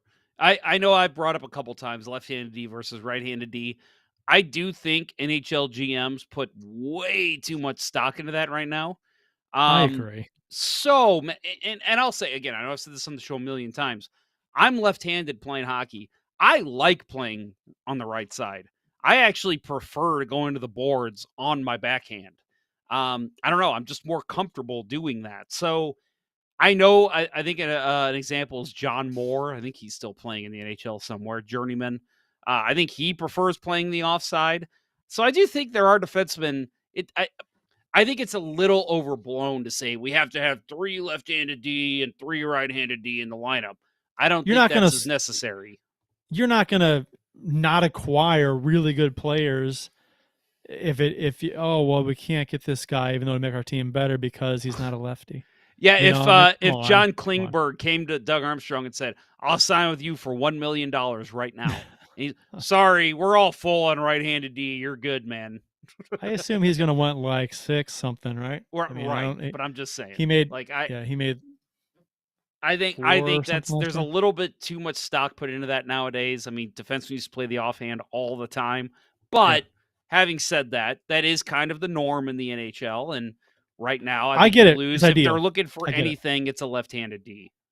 I get it. It's ideal. But when your defense needed a glaring upgrade last season, you're not going to pass up a guy who would make your team better defensively just because of his handedness. I don't think you do that. Yeah, agree. I wouldn't. So, what do you think? I mean, do you think Klingberg's a fit on this team? Let's just say the Blues can somehow make it work. Do you make that deal? You have to trade somebody. He's going to You'd make have to. 6 plus, right? So he's 29, probably looking for his last big contract, right? Probably wants to sign for 6-8 years. I don't think he's the ideal pickup for the Blues defense. I don't either. Don't get me wrong. If the Blues were to make it work, I would be excited because I love the way he plays the game. But I think, again, I know, Kurt, you agreed with me. We've had this discussion a million times in the last year. That's the type of skating defenseman he is. It's great to have, but the Blues already have that in spades. I think they need more defensive defensemen in this lineup. And I think for a while we thought that was going to be McCullough, and it was just like, whoa, we've got it already. We just haven't been playing him. And he's good, but he kind of dropped off after his first 5 or 6 games. And I think we want to see the first times that we saw McCullough, I think we want to see that in another defenseman coming in full time. I like Mikkola. I'd rather see him out there than Scandella. Agree. I like him. I like what he brings. I think just play him, and let him, where the chips fall if they may. It's not going to be worse than playing Scandella out there. I don't know. Chris Ziegler, you're making me want to make a Photoshop right now. He says, talking about the Scandella comment I mentioned, it's like a Bigfoot sighting. Check out this blurry pic of Scandella in the woods.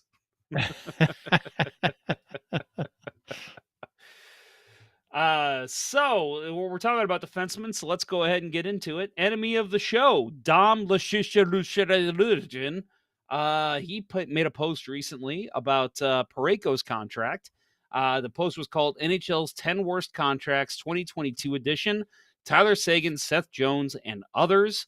And then we'll talk about something that was also posted by Dmitry Filipovich, I believe is how you say his name. Fallopian tube is how you say it. Oh, okay. I was wrong. Okay. Good call. Thanks for having my back there. So in the NHL's 10 worst contracts, number 6 was Mr. Colton Parayko, somebody we've been talking about this show. So in case you forgot, so he starts his new contract extension this year, $6.5 million per at 8 years. Basically, you know what? I don't even want to get into the analytics to try and explain this to people. If you have an athletic subscription, check out this article if you're interested. I recommend you don't because I'm not a fan of Dom, as I did call him an enemy of the show. But, get the Athletic for our friend Jeremy Rutherford because he's awesome. Yeah, so basically talks about in his own words about how Parayko was a big defenseman that made a big contract signing last summer. Talked about how, guys like Darnell Nurse signed a big extension, and he was kind of one of the ones that did, but it came in a little bit cheaper, which I think we all were happy with. And honestly, I'm still happy with, but we'll get into that in a minute. Basically, talking about how Parayko's just basically not fitting that bill. He's not that good, and this is in Dom's words, basically. Basically, he's not been that good offensively or defensively in the past 2 seasons. Scoring chances are lower. basically saying that he's just not worth the money. Again, read the article if you're interested. I don't want to get too much into that because it is a paid subscription, so I'd feel like I'm cheating. But he does say at the end of the article, at the end of talking about Parayko, I believe in Parayko and that he can get back there, but there's an even bigger hindrance, and that's age. For a rugged defender, which, the age curve isn't kind. He's not rugged, especially as he enters his 30s. Parayko's best comp is Eric Johnson, which isn't bad, but isn't great either, which is kind of funny. That's obviously a little tie-in with the Blues there as well.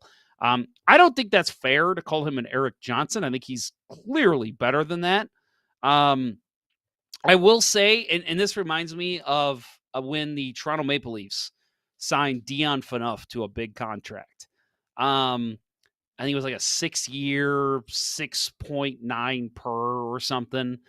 I remember defending that because I said, yeah, he's not a number one defenseman in the NHL, but he's a number one defenseman for the Toronto Maple Leafs. And they're going to play him that way, so they have to pay him that way. And I feel like that's kind of the case here with Parayko. He's kind of your de facto number one. But honestly, to defend Parayko, even though on this show we've kind of bitched about him in the past, for me at least, to call him the sixth worst contract, I mean, I think in 3-4 years, you could even bring in another number one defenseman and still be paying Parayko this amount, and you're okay with it.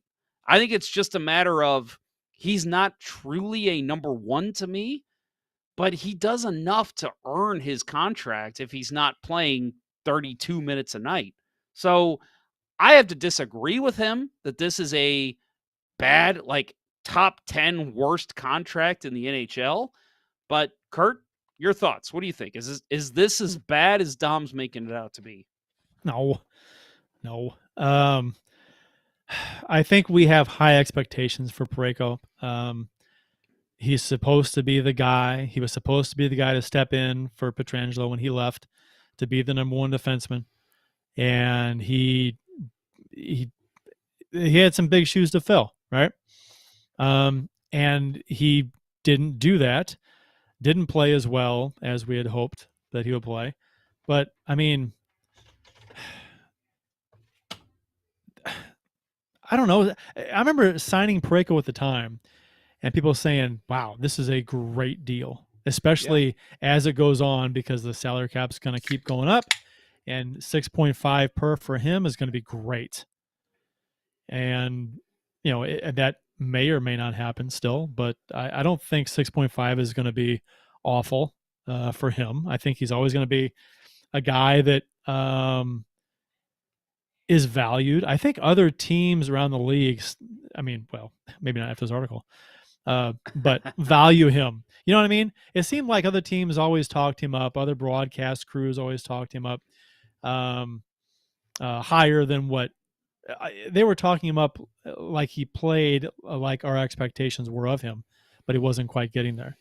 Parayko kind of reminds me a little bit of Pietrangelo before Pietrangelo hit his groove here, when Pietrangelo wasn't quite what he was supposed to be. He was supposed to be a Norris caliber guy, and he never quite was. He made too many mistakes to be that guy, and then he finally figured it out and just got to that elite level for a couple years before moving on.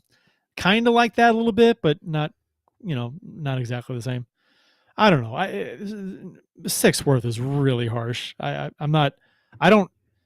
think people are harder on Parayko than I am.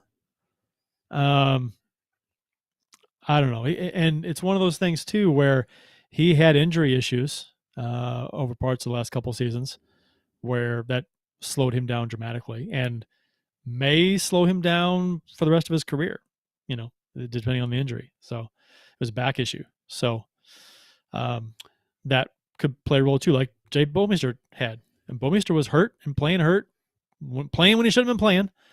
And it took him forever to get healthy. So I don't know. There's a chance Parayko was dealing with something like that. Hopefully that's the case. Hopefully last year and a half he's just been dealing with some crap that needs to heal up, like Bouwmeester. What do you think? So you already gave comment of the show to somebody earlier, which was deserved. So I will give this the most intelligent comment of the show. Grant Hahn says Parayko has not been at the level he was during 2018, 2019, but I like how the Blues look with him than without. They looked much better this past year with him compared to 2021 when he was out injured. I agree with that 100%. This team is better with him in the lineup. I just think as a number one, I think, again, we talk about 2019. With him behind Pietrangelo and really actually even in front of the Pietrangelo pairing, because him and Bouwmeester were the shutdown pairing. Kind of having that 1-2 in terms of pairings was fantastic. And that's what this team needed. Now, that's not a luxury that a lot of teams get, having that type of 1-2 punch on defense. But yeah, I think this team's better with him. They just need to complement him a little better.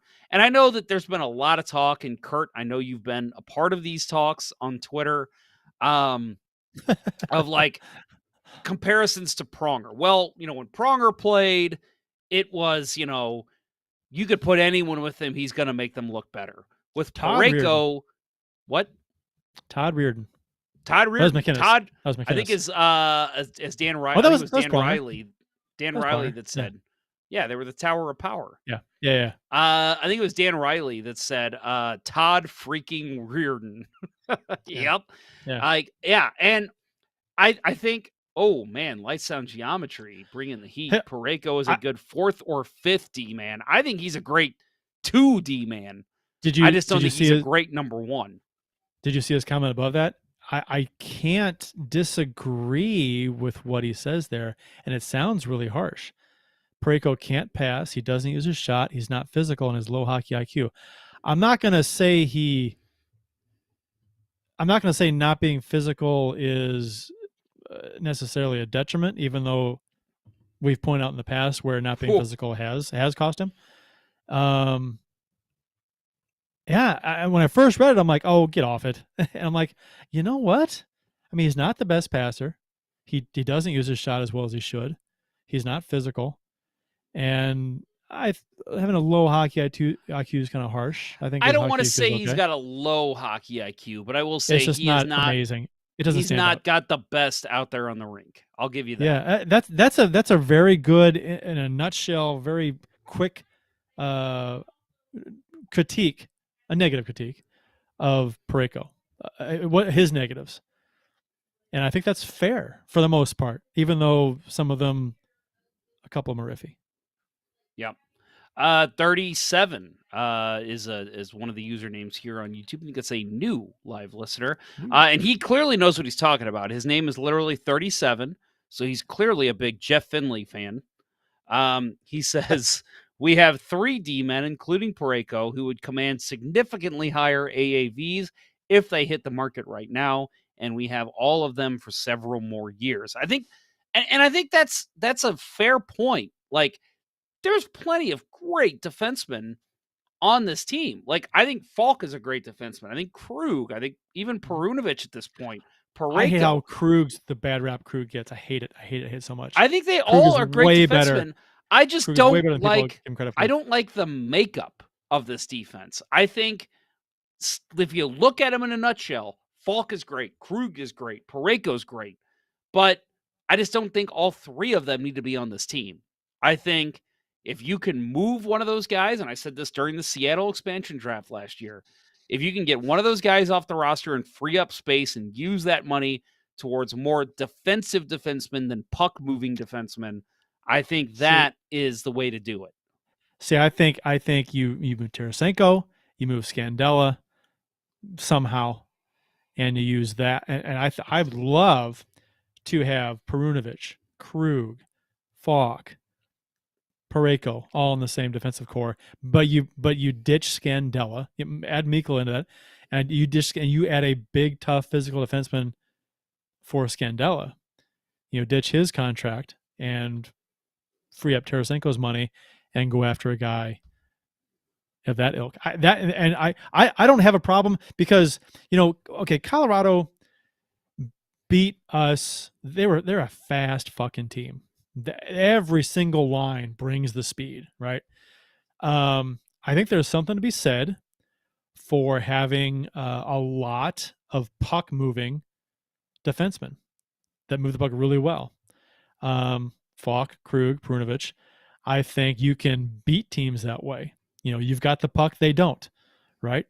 But I would like to have that big, physical, tough defenseman that we don't have, unless you count Nikola or Bertuzzo.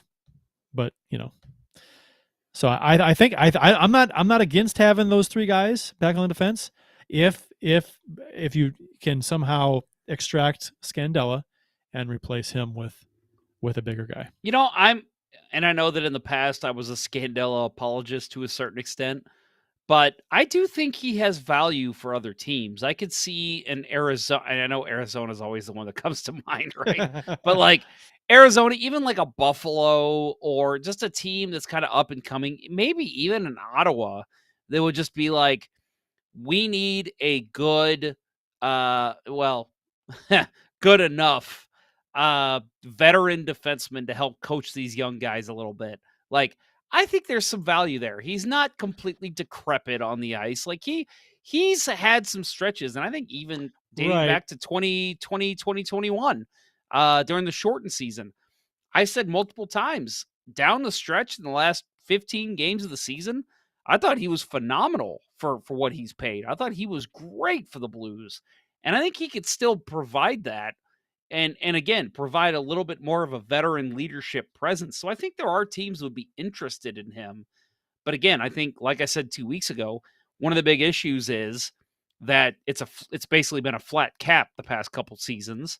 And so his value drops as the cap stays the same because his age is going up, but the cap isn't going up with it. So they've got Falk, Krug, Parayko, Leddy, Perunovich, Mikkola, Bertuzzo, Scandella. They've got, you would think that they would need to move somebody. Because, if you're going to play Perunovich, right? That's a lot of healthy scratches. Okay, so 37, I got to give you props. You are totally taking what I said in stride. Good for you. Good sport. He says, Jeff Finley, Harry York, Klim Kostin, me. All the greats wore 37. Harry York. Loved Harry York, man. He was Ranger great. Harry York. Well, so we'll talk about, if you haven't seen it, jump on Twitter. It's been kind of the talk of Blues Nation a little bit this summer. So Dmitry, Filipovich, I believe is how you say his name. Hopefully I didn't completely burn that up. So he basically did a graph that was 2022 NHL playoffs, 5-on-5 defenseman zone entry. And he literally took every defenseman that played in the playoffs. I think it was a minimum of 3 games, maybe 4 games. I'm sorry, it says right there, minimum 3 games played. And he graphed basically where they are, where they looked good, how they looked bad, basically who was your worst, who was your best. And again, trying to explain analytics over a podcast is very difficult. So just jump on the graph. You can kind of see where guys place.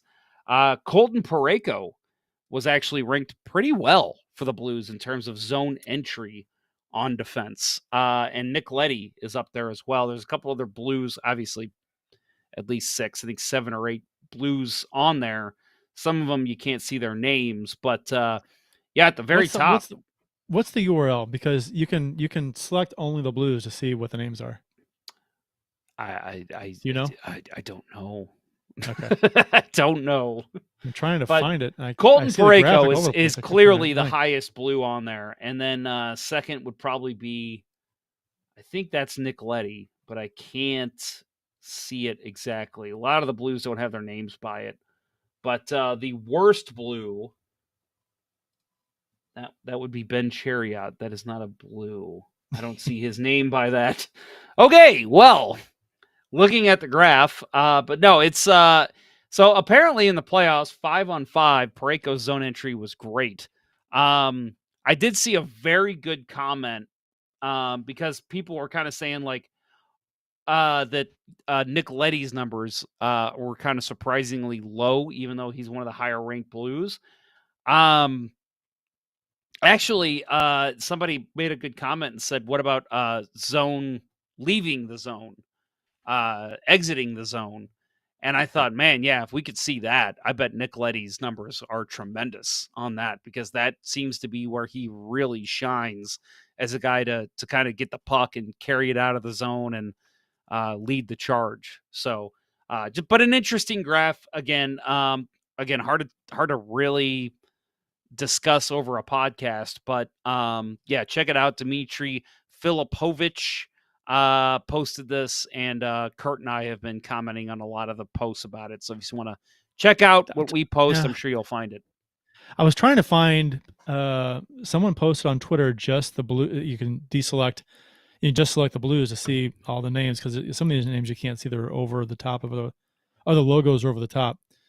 But I was wanting to comment on some of that, but I can't find the damn thing. But yeah, and this is again, it's just a small sample size of playoffs and 5-on-5 defenseman zone entry defense, but it's not really. It's again small sample size, and it depends who you play. So we're different defensemen playing against different teams. You're gonna have different success. It just shows how they did in the playoffs this season. Some defensemen only played 3 or 4 games, 5 games, and some played the entire length of the playoffs. So take it with a grain of salt.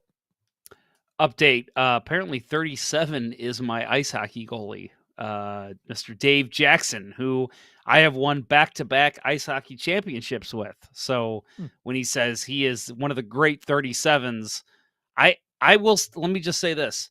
I will believe that he believes that. Not too many 37s in goal. You don't see too many 37s in goal. Olaf Kolzig? Was he 37? Was he 37? Trevor Kidd? I'm really pulling names out of my ass here. I'm pretty sure that Jason Bakashua. No, he was 30. Ooh, that's a good question.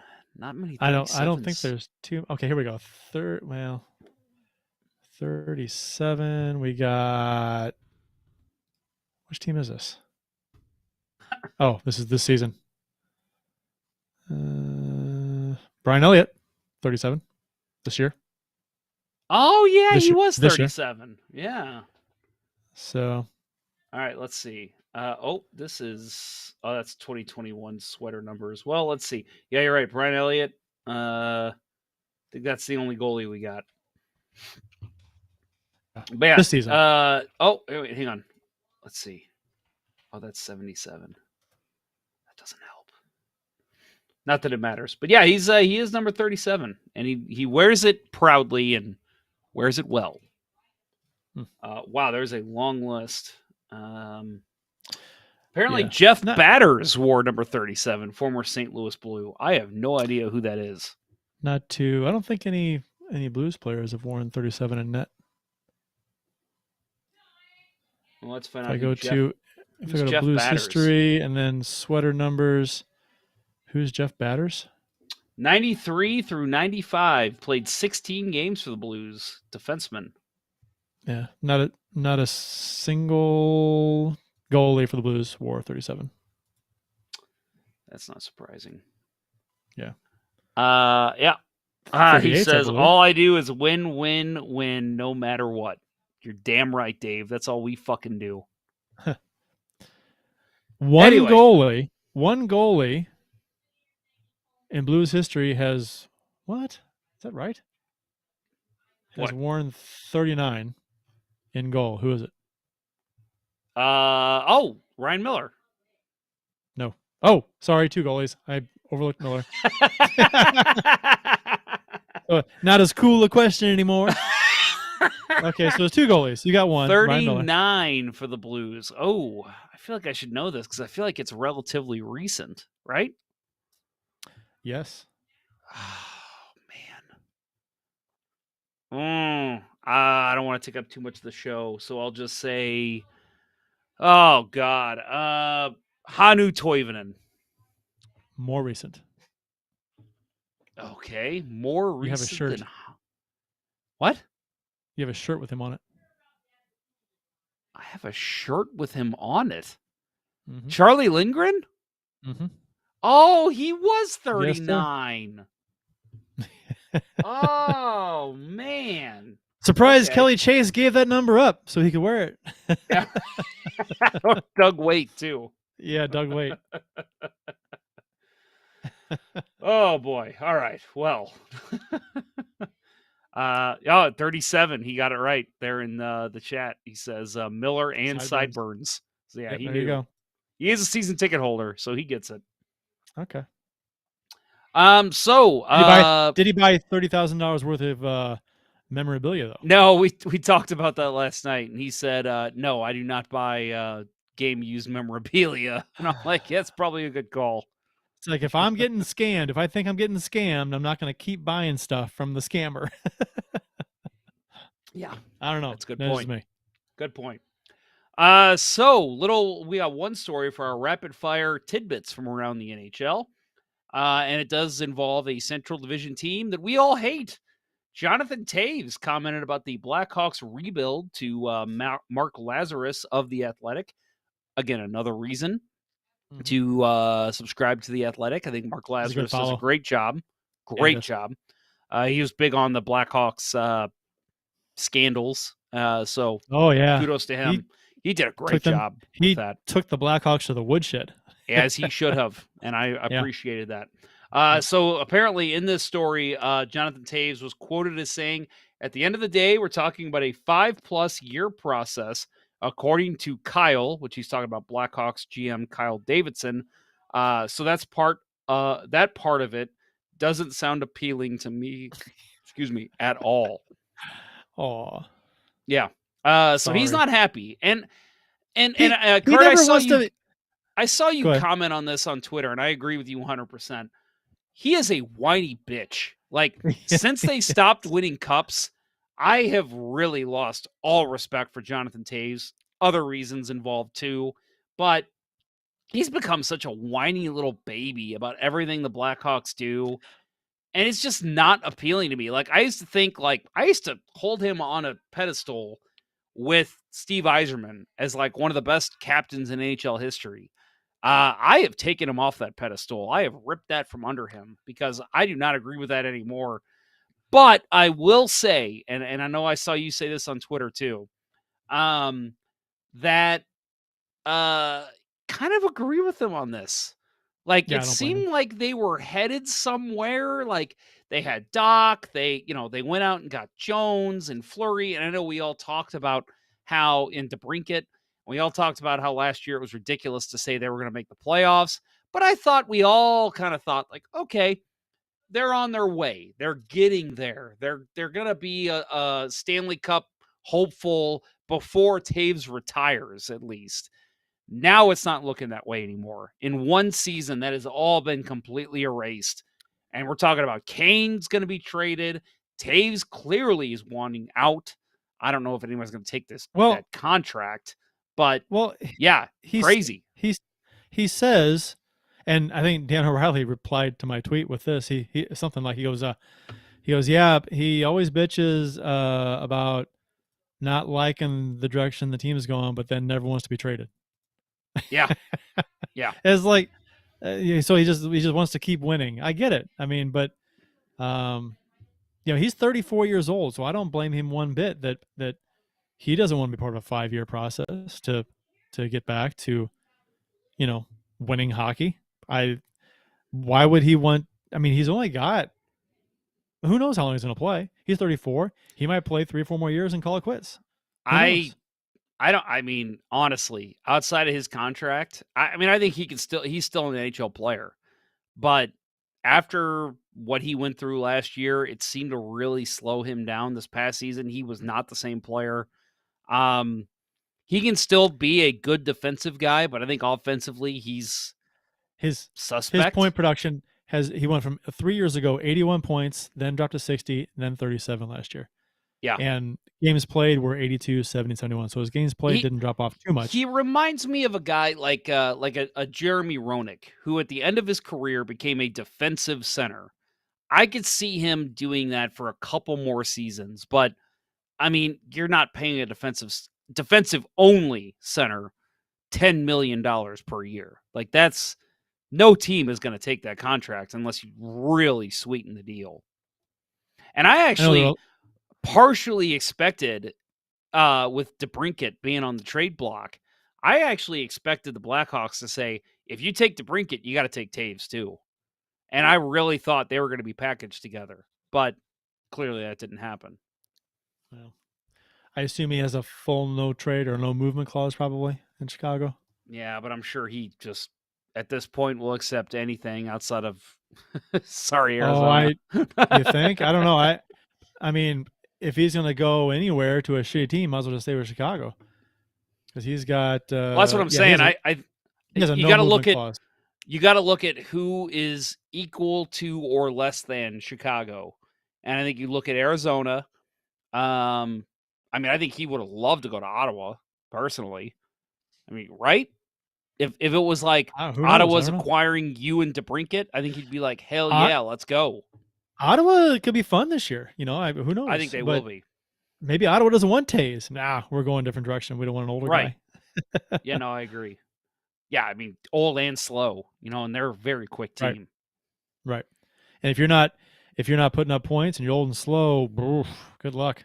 Yeah. Again, I think defensively as a penalty kill specialist, I'm sure he's still top notch. What do you pay him? What does he make in his next contract? He's got one more, makes $10.5 million, right? So what's his next contract? AAV. When's his contract up? This is his last year. Really? Oh, I didn't know that. Yep. 1 million. 10.5 he's making now. He's making $10.5 million now. I give him $1 million to play fourth line center. He'll get more than that. Really? Yeah. Let's mark the tape. Let's mark the tape here. Because I think his next contract, if he even gets one, will be 1, maybe 1.5 at a 1 year, 2 year deal. I think if he gets 1.5, he's going somewhere that is a really good team that has like zero cap space, and he does that just to win. I think Toronto. I think if he's going to a team that doesn't have a lot of cap space issues, I think he's making 3. I don't think he's making that. I don't think he's worth it. I don't either. I don't know. I think he might be worth 3 just for the locker room presence alone. Maybe. I don't know. 37 points in 71 games. $3 million for a 37-point player tops. He'd be a third line center. I would be shocked if he hits 40 points again the rest of his career. So I don't think you pay $3 million for that. No way. So he's 35. Oh, he's 35. He'll be how old is he? He is where's that? He is 34. He just turned 34. So he'll be 30. He'll be 35 by the start of next season. Yep. Yeah. So he'll get a 2-year deal somewhere. I don't know. Maybe you're right because, you know, fucking GMs love their veterans, but in terms of production, to me, I don't pay him more than 1.5. No way. I think he makes 3. We'll see. Let's keep this, and I'm going to try to clip this off, and then I will save it, and I'll set a reminder for 1 year from today. Okay. We'll see. Oh, wait. These Price is Right rules? If I overbid, I lose? All right, he'll make $1. So I'll say he'll make more than 1.5. So if you say 1.5, over under 1.5, you say under, I say over. I'll say under. I'll say 1.49. Okay, and I'll say over. How's that? Is that okay? That way, it's okay. Let's do that. There's no in between. Like if he signs for right in between, then we can't tie. Okay. Right. Okay. All right. We'll go with that.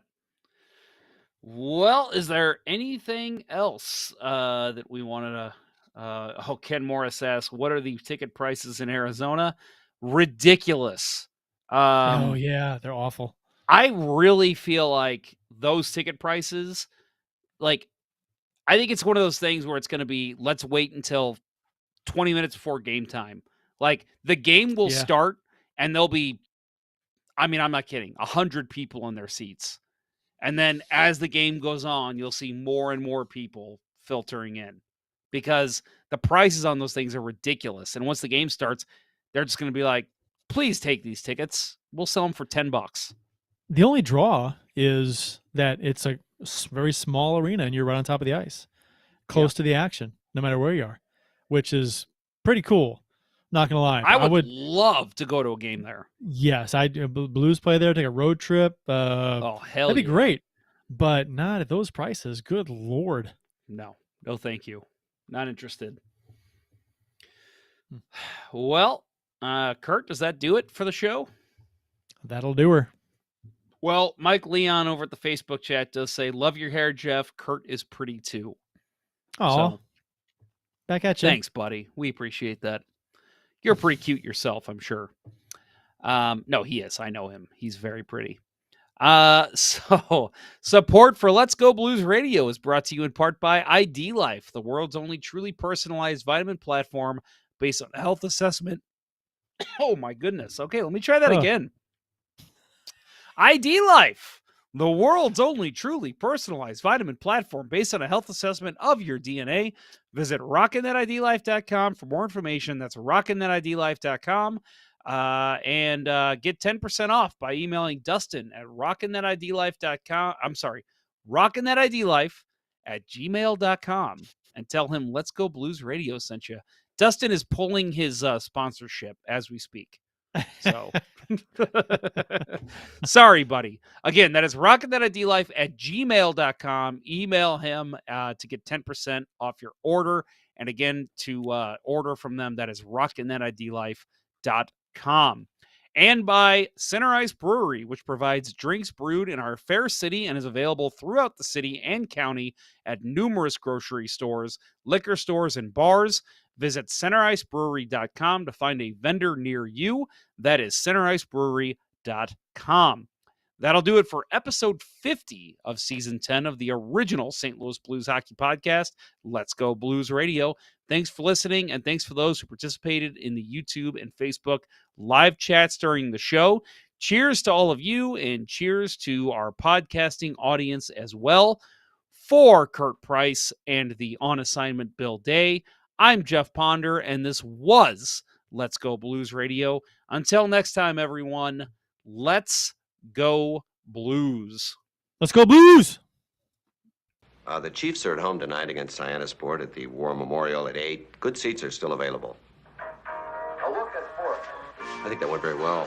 Thank you for listening to Let's Go Blues Radio. Now take off, hosers. I want you to have a heart attack and die so that we never have to do this shit again.